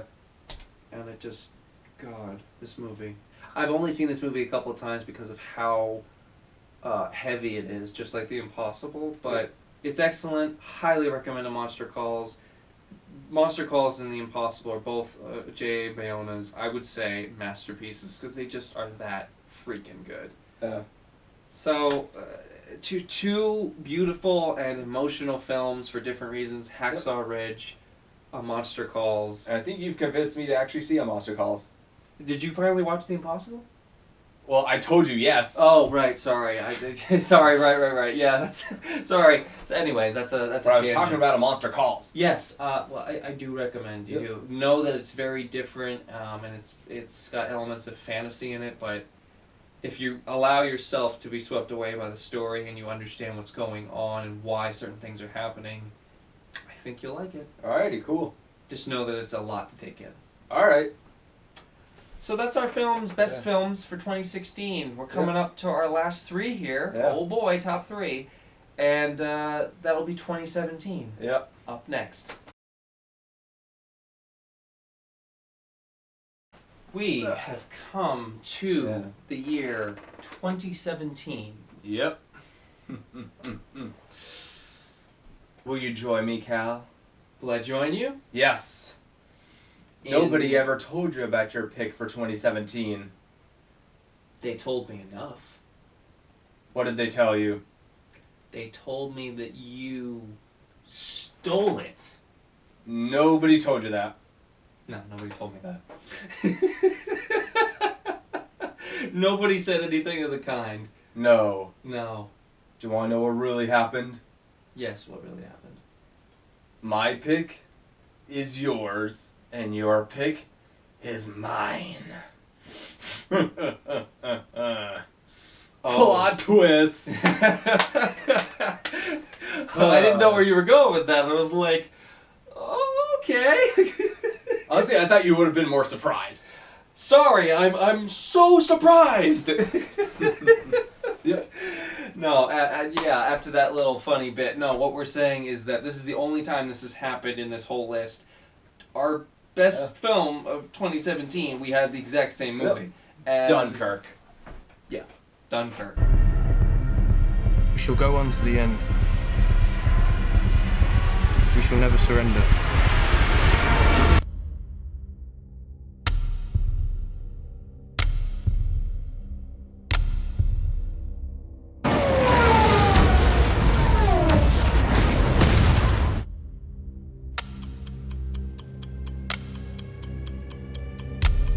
The call went out. We have to go to Dunkirk. Ready on the stern line. What are you doing? You know where we're going. Into war, George. I'll be useful, sir. One of ours. He's on me! I'm on him.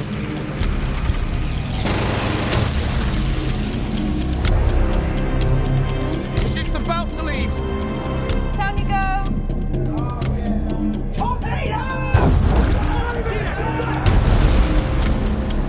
They need to send more ships. Every hour the enemy pushes closer. They've activated the civilian boats. Civilians?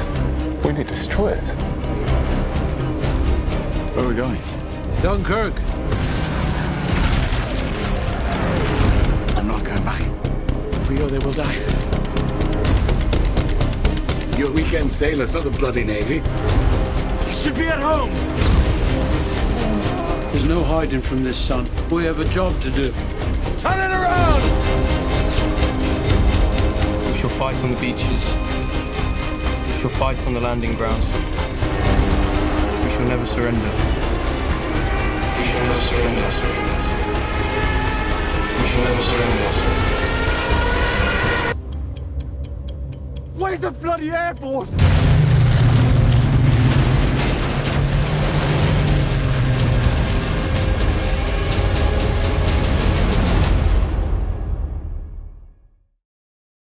Christopher Nolan's Dunkirk. Yeah.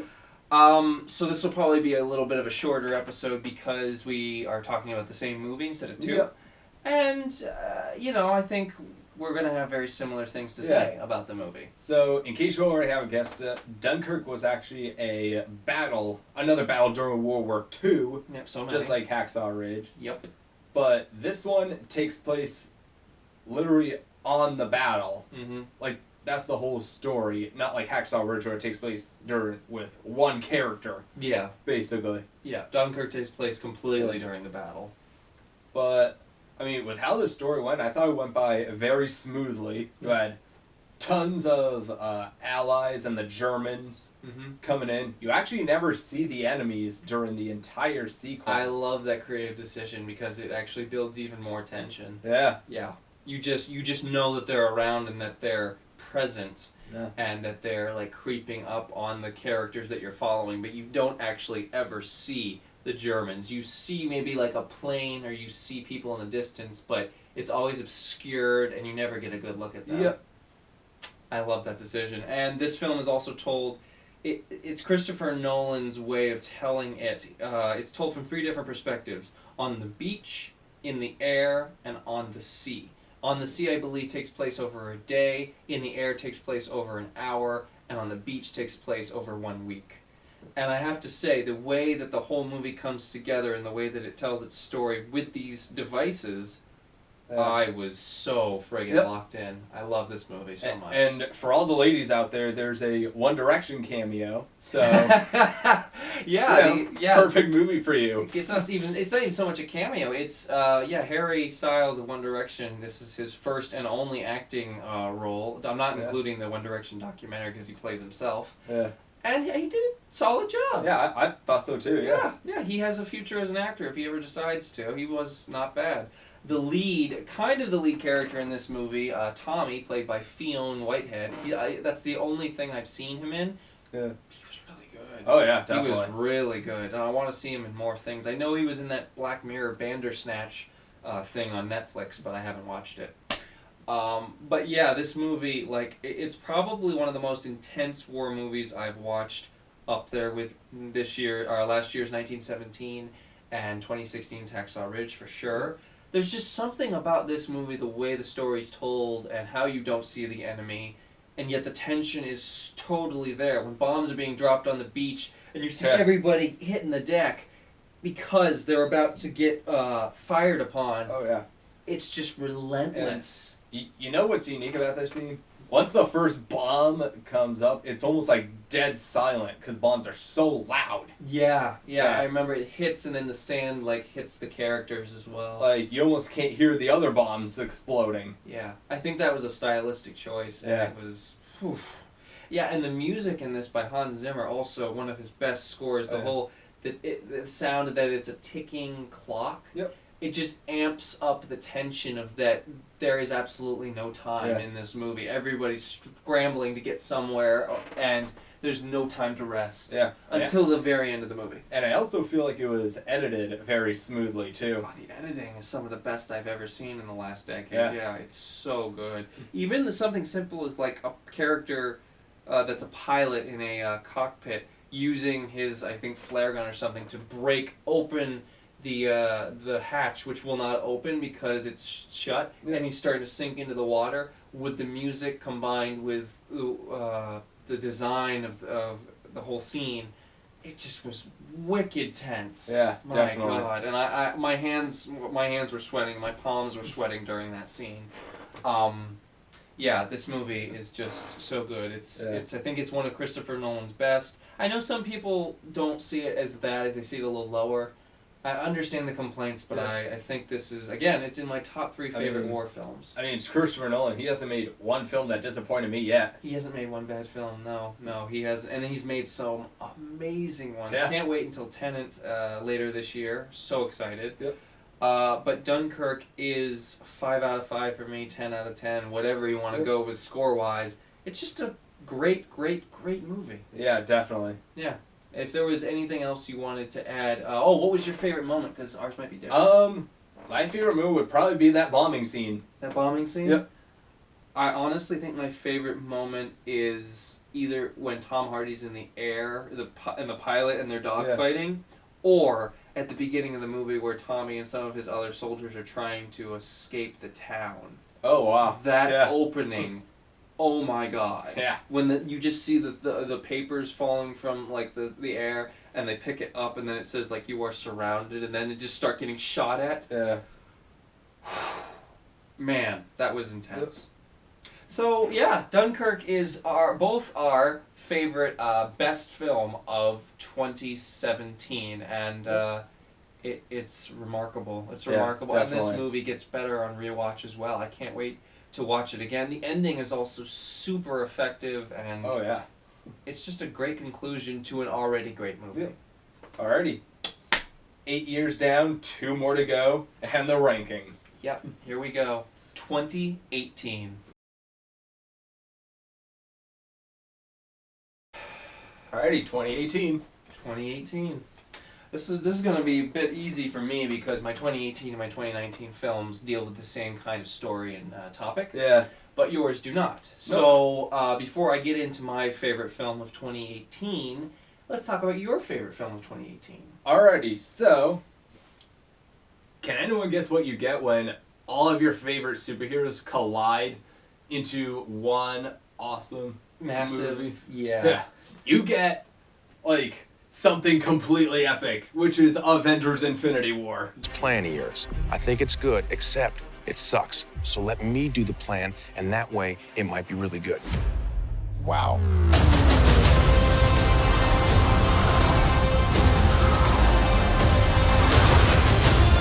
The end is near.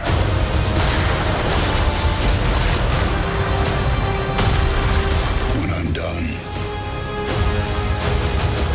half of humanity will still exist.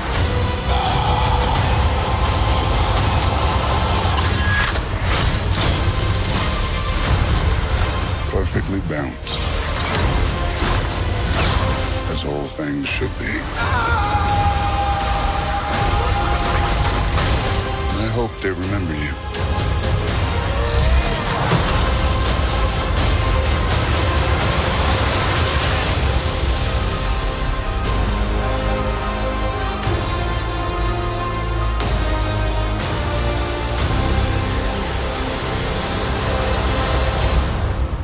I'm Peter, by the way.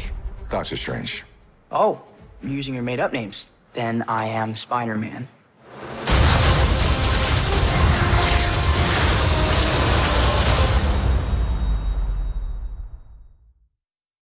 Yeah. Yep. This movie, my God. 2018 was Yeah. dominated by this movie. This was the most anticipated movie of that year, with its predecessor, Endgame, being the most anticipated of the next year. A sequel, you mean? You said predecessor. Yeah. Yep. No, I understand. Yeah. Yeah. So, basically, the plot of this film, obviously it takes place after the first two and after Thor Ragnarok. Yep. It's pretty much like the movie that collides all the stories and superheroes together. The Guardians, the Avengers, all of them, yeah. And they're all on the mission to take down Thanos, whose mission is to basically wipe out half of the universe. With the Infinity Gauntlet. Yep. And what they need to do is get all the Infinity Stones to prevent him from doing so. Yeah, and this follows different groups of characters as they attempt to reach this goal. Yeah. And this movie was ridiculously amazing and just so satisfying, and also with the ending being one of the most historic and like original and just completely out of nowhere shocking endings. Personally, I don't hate a lot of superhero films. Like, the majority of them I see are good. Like about great, 6 to 7 out of 10 at best. Sure. But I mean, when you come to movies like Logan, the Dark Knight trilogy, and now we have Avengers Infinity War, I mean, I could easily compare it to those 4 movies. Yeah. Without question. Yeah, it totally elevated the superhero genre to new heights that we had never seen before. Yeah. And honestly, it doesn't really feel like a Marvel superhero movie, because it is, well, before Endgame, it was the darkest Marvel movie that has ever been released of the MCU. Yeah, Endgame took that title. But yes, it really was, and it took its characters seriously. It was the culmination of what we had been promised for so many years. And the fact that it ended up working out so great and satisfying everybody, and also being that highest grossing film of until Endgame came around. Yeah. It was just nuts and so gratifying. We both love this movie. And this movie, like Force Awakens, also broke many records because it was highly anticipated. But honestly, spoiler alert for my rankings, I'd probably say I like this a lot better than Force Awakens. Yeah, I'd probably agree with that too, because with one franchise being Star Wars was coming back after so long of nothing. This was a conclusion of something we had been promised for so long. The MCU, which is basically all a bunch of stories collided into one. And it for the most part, it has worked incredibly well. And we've gotten so many good movies. I mean, it's ridiculous when you look back at the whole lineup of MCU movies up until this point. The majority definitely are positive and negative. So. And I also feel like this goes so in depth with many different characters. It does. As far as backstories and initiatives. Yep. And such a crowded movie with so many characters, it still finds character development in those quieter scenes. Like, how do they find time to fit like those 30+ characters into one movie? I don't know. In a 2.5 hour movie, 2 hour 40 minute. I can't remember. I think it had a runtime of 156 minutes. Yeah, that's nuts. That's the longest in my list, and for a good reason too. Yeah, the only film that beat that in the MCU was the Endgame, being at 3 hours and 1 minute. Yeah. But the Russo brothers, we should have known when Winter Soldier and Civil War came out, they were the right people for Infinity War. Definitely. They so were. Yeah. And this film doesn't... the credits roll right after that shocking snap scene. I know. And it's like you were watching like a drama, because there's barely any music to it. The credits, there's no creativity. It's just like credits. Like, this almost did feel like a drama movie than the other... Whereas the other MCU movies were more fantastical, funny. I mean, this one still had funny moments too, just less of them. It felt more grounded. It felt more like, oh, we're taking this seriously. It's interesting because the funny moments, I thought here were funnier than the other movies. Yeah. Well, certain things come back into play that maybe were set up in previous movies that have a great payoff and, stuff like that. So, yeah, we could gush on about Avengers Infinity War for a long time. Yeah. A very long time. But I gotta get to what I would do differently in the highlight. So, if there's one thing I would do differently with this film, I would make it less repetitive when it comes to gathering the Infinity Stones. Fair enough. But yeah, okay. Other than that, I would say the best part used to be Thor meeting Guardians of the Galaxy. Yeah. But now I would say after that snap scene, all those shocking deaths. Yeah, the snap they scene just is disappear. Your highlight. Yeah, I would probably agree with that. Maybe Thor arriving and on battle with Rocket and Groot was also amazing. Yeah. Yeah, there was so many standout moments from this movie. It's hard to pick just one. Yep. Yeah, it really is. Yeah, there you go. Avengers: Infinity War. That's yours. Well deserved for sure. Definitely. And now your pick for 2018. Yeah, my best film of 2018. I definitely have a lot less to say about this than Avengers: Infinity War. Not because it's not as good of a film, because it's so different. Yeah. And this is the incredible documentary, Won't You Be My Neighbor?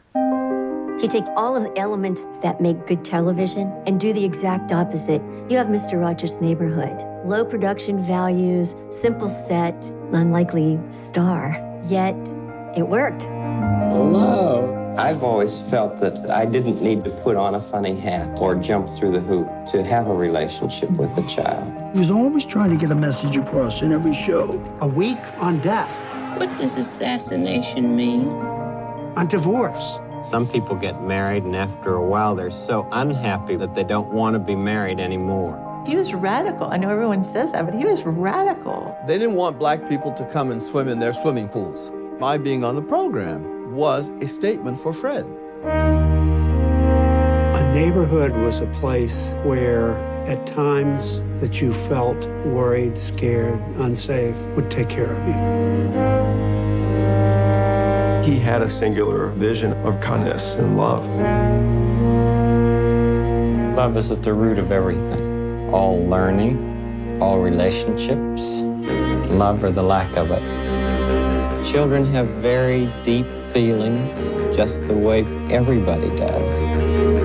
There must be times when you do feel blue. I'm not feeling blue right now, though. Me neither.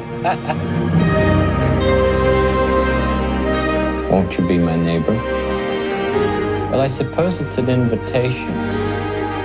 It's an invitation for somebody to be close to you. The greatest thing that we can do is to help somebody know that they're loved and capable of loving. Won't you please, won't you please? Please won't you be my neighbor? My Neighbor, which came out, it came out, I believe, in August of 2018. I did get a chance to see it in the theaters, and by the time I walked out of the movie, I was completely numb. I was silent. I was processing what I just witnessed and watched. It's a beautiful film. It's sad. It's uplifting. It's life-affirming. It's just everything I wanted a documentary about Mr. Rogers to be. Yeah. And I learned so much about Mr. Rogers that I didn't know, because I didn't watch him when I was a kid. He wasn't around. My parents grew up with him. It just was so satisfying, and I think everybody needs to see this movie. Yeah. It's my favorite documentary of all time, and it only came out 2 years ago. Yeah. So what does that tell you, you know? And, I mean, I like that this it really goes in depth into Mr. Rogers. Like, not only his message of just being kind to people, but how other people kind of misunderstood his show and the message he was trying to prevail. It was very important that they included that in the movie. Yeah. Very. Yep. It was so real and raw, and it didn't really play it safe with anything regarding his life. The documentary told you everything about him. Yeah, essentially. Definitely. And I love that we were able to peek back the curtain behind the show and really take a look at just the man himself. Yeah. I just love this film. Favorite moment would definitely be the very end of the movie where people were being interviewed. They were being interviewed throughout the movie, but when they were talking about how Mr. Rogers might have reacted to how the climate that our world is in right now. Like after 9/11? Yeah, stuff like that. It was heartbreaking, but at the same time it was just like so effective. And that was a powerful note to end the movie on, and that was definitely that was the highlight of the movie for me. In an already fantastic movie, that moment. Yeah. That moment did it for me. So, small, personal, emotional film for my best. Big, bombastic, serious, but shocking and massive superhero movie for you. 2018. Both very unique films. Yeah, totally on different ends of the spectrum, but not lacking in quality whatsoever. I mean, just in different ways. And that being said, we're going to move on to our final film of the decade. That is 2019, last year. Coming up. Alrighty. 2019. We're at the very end. We're at the very end. We've made it. Yep. We have made it. Thanks for staying with us on this long journey. Yeah. It has been a little bit lengthy. But there's so much good to talk about with these movies that I just feel like we need to give it their fair due. So, before we rank our movies, because it is coming, we have one more year to talk about, and that is 2019. That was just last year. Yeah. I feel like last year, 2019, was a excellent year for film, just in general. It was probably one of the best years in recent memory. And these movies are reflective of why it was so good. Jake, what is your best film of 2019? So, my pick for 2019, like your pick, Lost River, mine is probably the most underrated on my list. And honestly, I mean, I know if you look at the scores on Rotten Tomatoes, it probably doesn't seem underrated. Sure. With 61 and 93, but honestly, I'm more leaning towards the 93, and this one was also very different, and it is Alita: Battle Angel.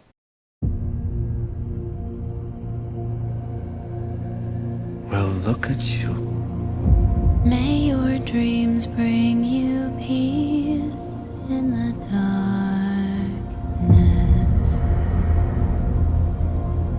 May you This is just a body. It's not bad or good. That part's up to you. I don't mean to be rude, but am I supposed to know you? Actually, we just met.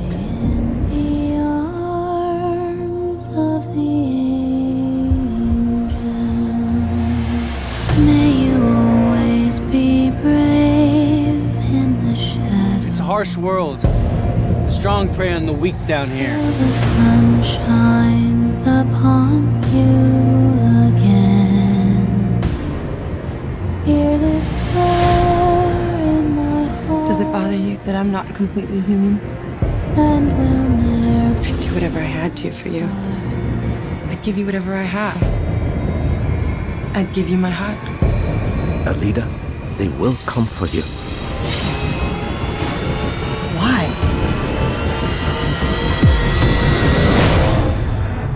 I think you are someone very special.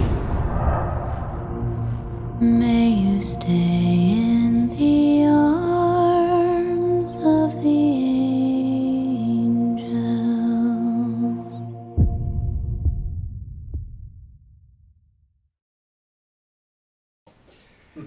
Yeah, you saw this after it came out in theaters. We both saw this. You saw it on DVD. I saw it on DVD. Or no, you saw it on Blu-ray. Redbox. Oh, you Redboxed it. I'm sorry. You Redboxed it. And now I own it. You know, you own it.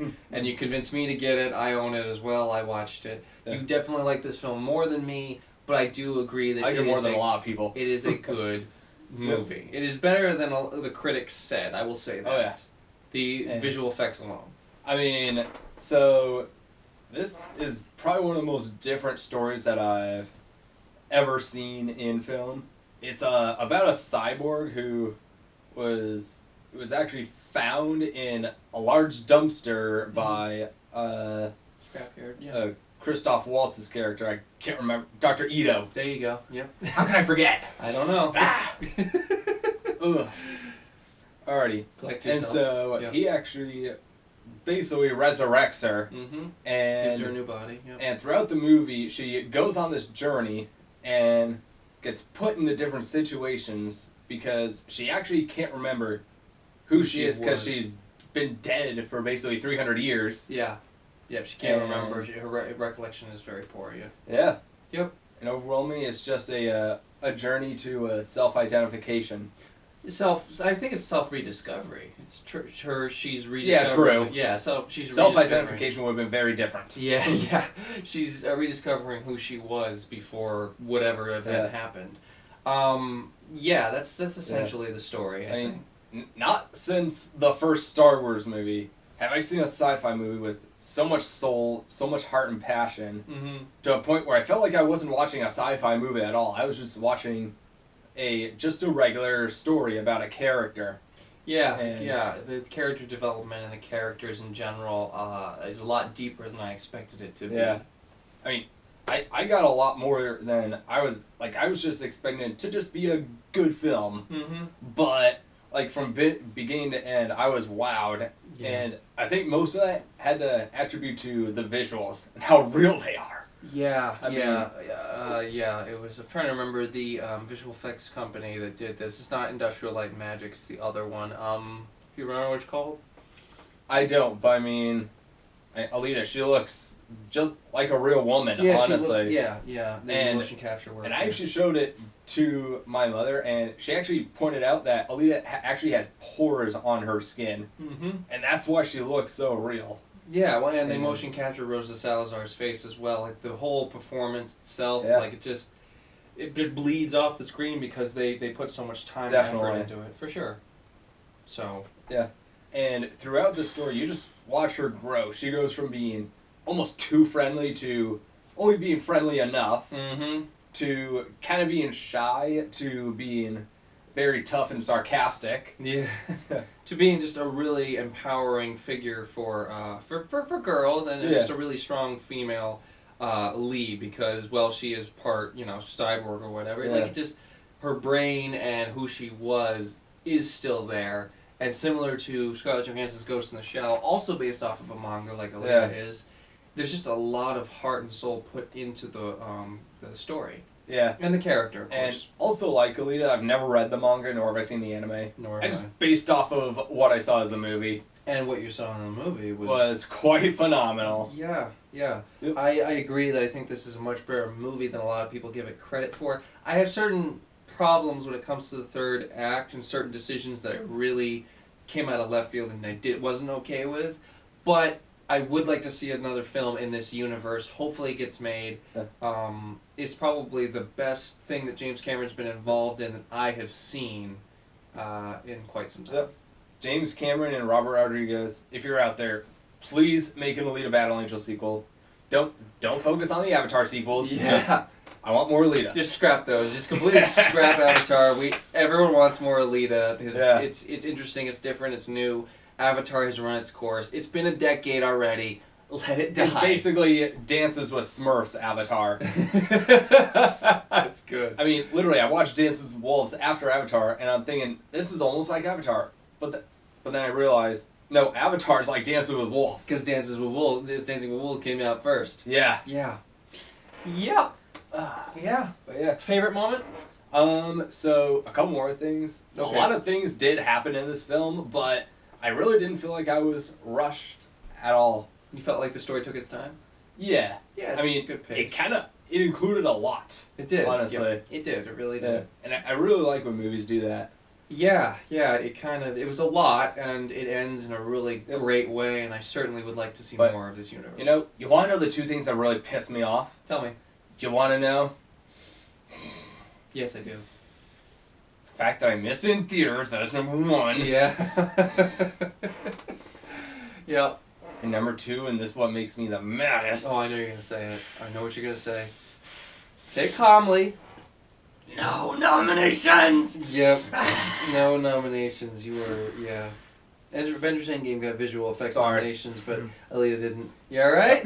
Yeah, I've just been containing that, and that's why I'm here sweating, getting pissed. Yeah, you're a little steamy. Because I can take it over. You're a little steamed, yep. But other films got snubbed as well, and we'll talk about that off camera, but yeah. It's just, this one was different. Yeah, fair enough. It was. I mean, if Alita was a real woman, I'd probably be dating her. Okay. Got it. On that awkward and somewhat uncomfortable note, we're We're gonna talk about my favorite film of 2019. Wait, I forgot the best part. Oh, sorry. Right. What's your moment? What's your favorite moment from Alita? So my favorite of the moment of Alita when she slashes Zapan's face off right after killing Hugo. Yeah. And just his total reaction to it. Yep. Or basically any of her reactions was Zapan. Would have been. Yeah, you really did like their interactions. Oh yeah. Yeah, that was definitely some of the high points of the movie for sure. Those are great scenes. My favorite film of 2019 is A Beautiful Day in the Neighborhood. Mr. Rogers, I'm here to interview you. It is so nice to meet you. You okay? Profiling Mr. Rogers. Boyd, please don't ruin my childhood. This piece will be for an issue about heroes. Do you consider yourself a hero? We are trying to give the world positive ways of dealing with their feelings. Yeah? Like what? There are many things you can do. You could play all the lowest keys on a piano at the same time.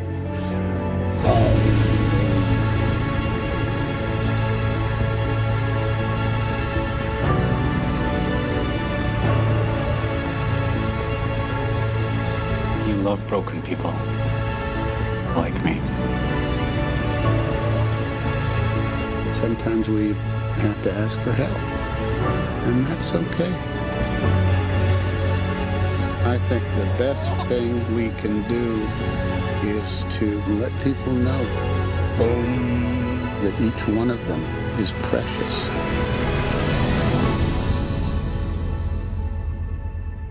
Hey, Mr. Rogers! It's a beautiful day in the neighborhood, a beautiful day for a neighbor. Please won't you be my neighbor? That was wonderful.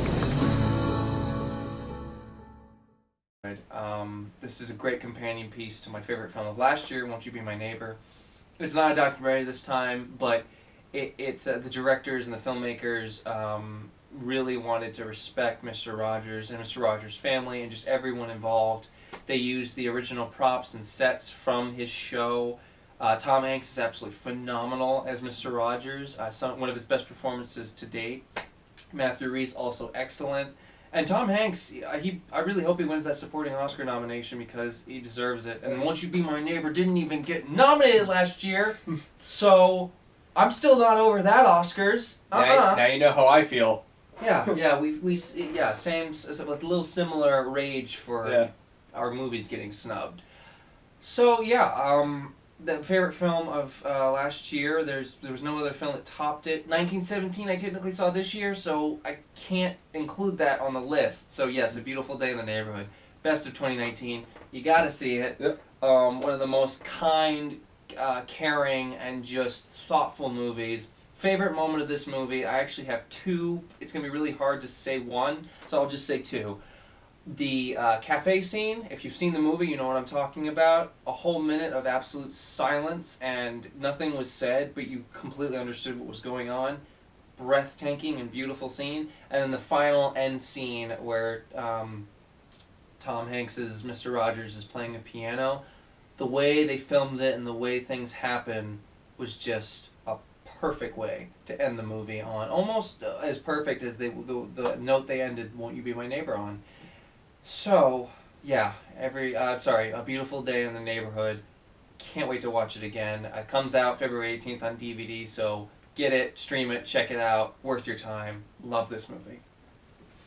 Alrighty. I got that all out in one breath, but yes. You had a lot to say about your movie, and I had a little less to say about my movie, or I had a lot to say in a limited amount of time. Yeah.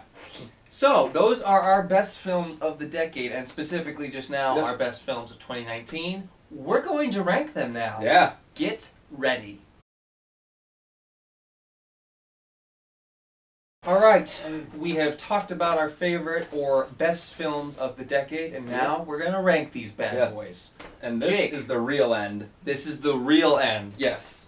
Yes. Alright, Jake, what is your number 10 favorite film of the decade? Coming in 10th place is Star Wars Episode 7, The Force Awakens. That low, wow. Yep. Okay. I mean, great film. Yes. Made Star Wars great again. Yep. But overwhelmingly, probably the lesser of the greatest movies of my list. Of your list. Yep. Okay. Mine, number 10, also kind of surprises this low, but Ryan Gosling's Lost River. Both our 2015 ranks are another 10. Yeah. Yep, I didn't see that comparison, but yes, Yep. they are. All right, what is your 9th favorite film of the decade? Movie coming in 9th place is Dunkirk. Wow, I'm also surprised it's that low. I mean, great film. Probably I'd say it's one of my least favorite Christopher Nolan's, but having said that, he's not made one film that has disappointed me. Right. It's fantastic. Highly recommend seeing it. Got it. My 9th favorite film of the decade is Scott Pilgrim vs. the World. Wow. Also surprised it's this low, but that just should talk about how good the films are above it. Love this movie. Love it, love it. Love it to death. Yeah. Go see it if you haven't. Very fun, too. Yeah, so much fun. An epic of epic epicness. That was a tagline for it at one point. Moving on, your Alrighty. 7th favorite film of the decade. I'm sorry, 8th. The movie coming in 8th place for me is The Help. Okay. Yeah. Yeah, that's comfortable. I mean, I kind of thought it would be one of the lowest ones, but Yeah. overwhelmingly very enjoyable. Does not feel like a chick flick at all. Nope.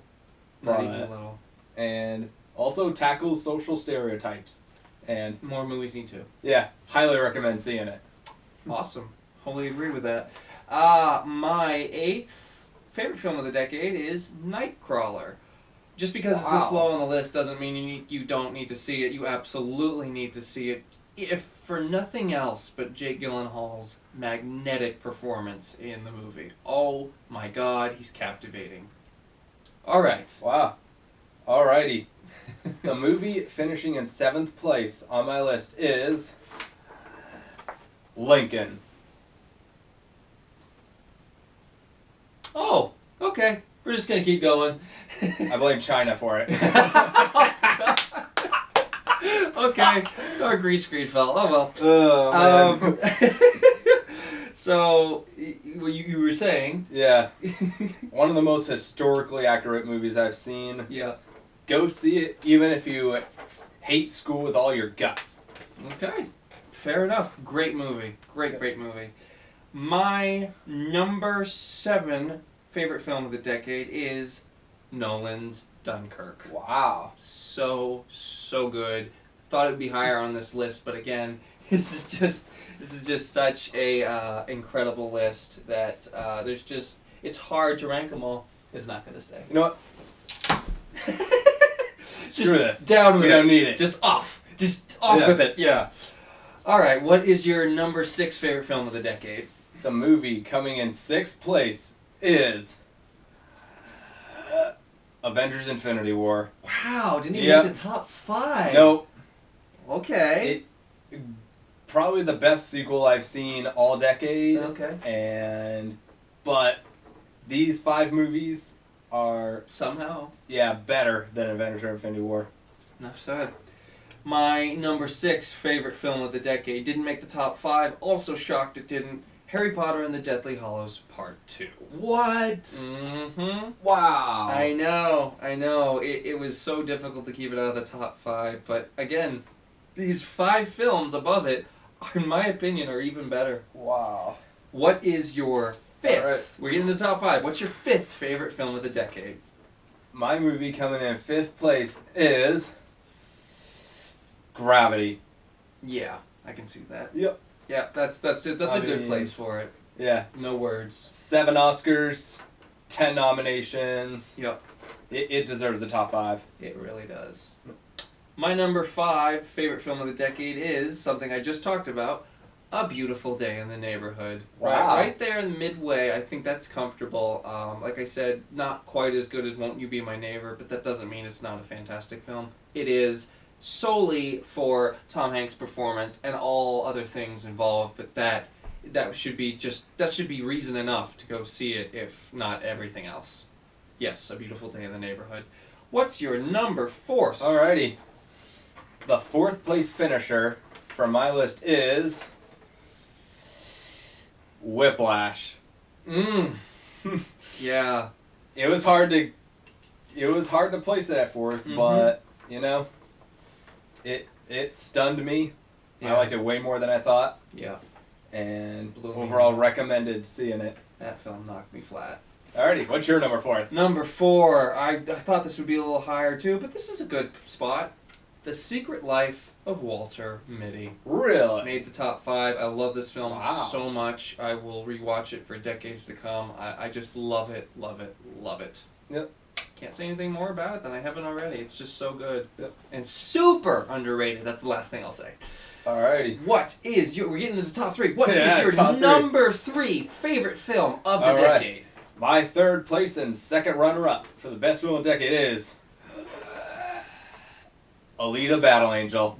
Wow. Yep. Oh my god. I thought that would be a little lower. Damn. I mean, it would have had it not been for the visuals. Yeah, fair enough. Rosa Salazar as Alita, and she's excellent. Maybe some of the writing. Fair enough. Was good. Fair enough. My number 3 favorite film of the decade. Drum roll, please. No, I'm sorry. We'll do that for number 1. A Monster Calls. It's just, oh man. Wow. It's once you see it, you'll understand why it's number 3. It pains me not to put it higher, but we're getting neck and neck. We're in the top 3 right now. So, Monster Calls. What is your number 2 favorite film of the decade? The runner-up for best film of the decade on my list is Hacksaw Ridge. Wow. Yep. Yeah. I mean, I get that. Just based on what the story's about, I thought it would be pretty interesting, and it was. I think it blew you out of the water. And I kind of almost want to find out a lot more about Desmond Doss. Maybe do some research on him. You should. I definitely want to. My runner-up for the favorite film, my favorite film of the decade, is Won't You Be My Neighbor. Wow. This, I swear this was sitting at number 1 at one point, but my number 1 spot beat it out just barely. This is a beautiful, phenomenal documentary that everybody in the world needs to see. It's just so good. Yeah. So good. All right, we've reached that point. What is your number 1 favorite film of the decade? My number 1 favorite film of the decade, as I previously stated in a previous review, is quite possibly my favorite movie of all time. So it would not surprise you that my pick for the best film of the decade is Inception. Yep, I completely see that. Well deserving. People who haven't seen it yet need to get on board. No, my favorite Nolan film. Your favorite Nolan film? Yep. Yeah, both our favorite Nolan films. Favorite movie in general. Favorite movie in general. I completely agree with that. Inception is just glorious. I love it so much. There's nothing wrong with it. There is nothing wrong with it. Okay, drum roll, please. You could just do that. There you go. Number 1 favorite film of the decade is The Impossible. Wow. Yep. J.A. Bayona's The Impossible. I had never seen a film more deserving of the number 1 spot. It is phenomenal. I have no further words for this movie, except you need to see it if you haven't. You should. We've both seen it. It's excellent. And if you don't believe us, go watch it and then come back. And if you think that this movie is less real than any other disaster movie, think again. Just Just know.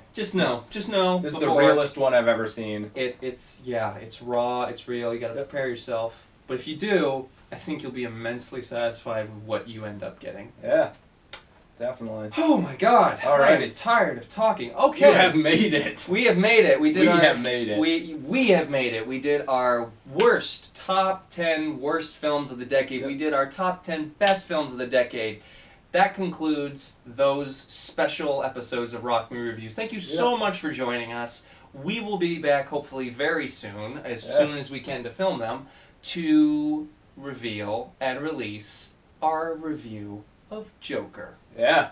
We will see you guys in that review. Cool.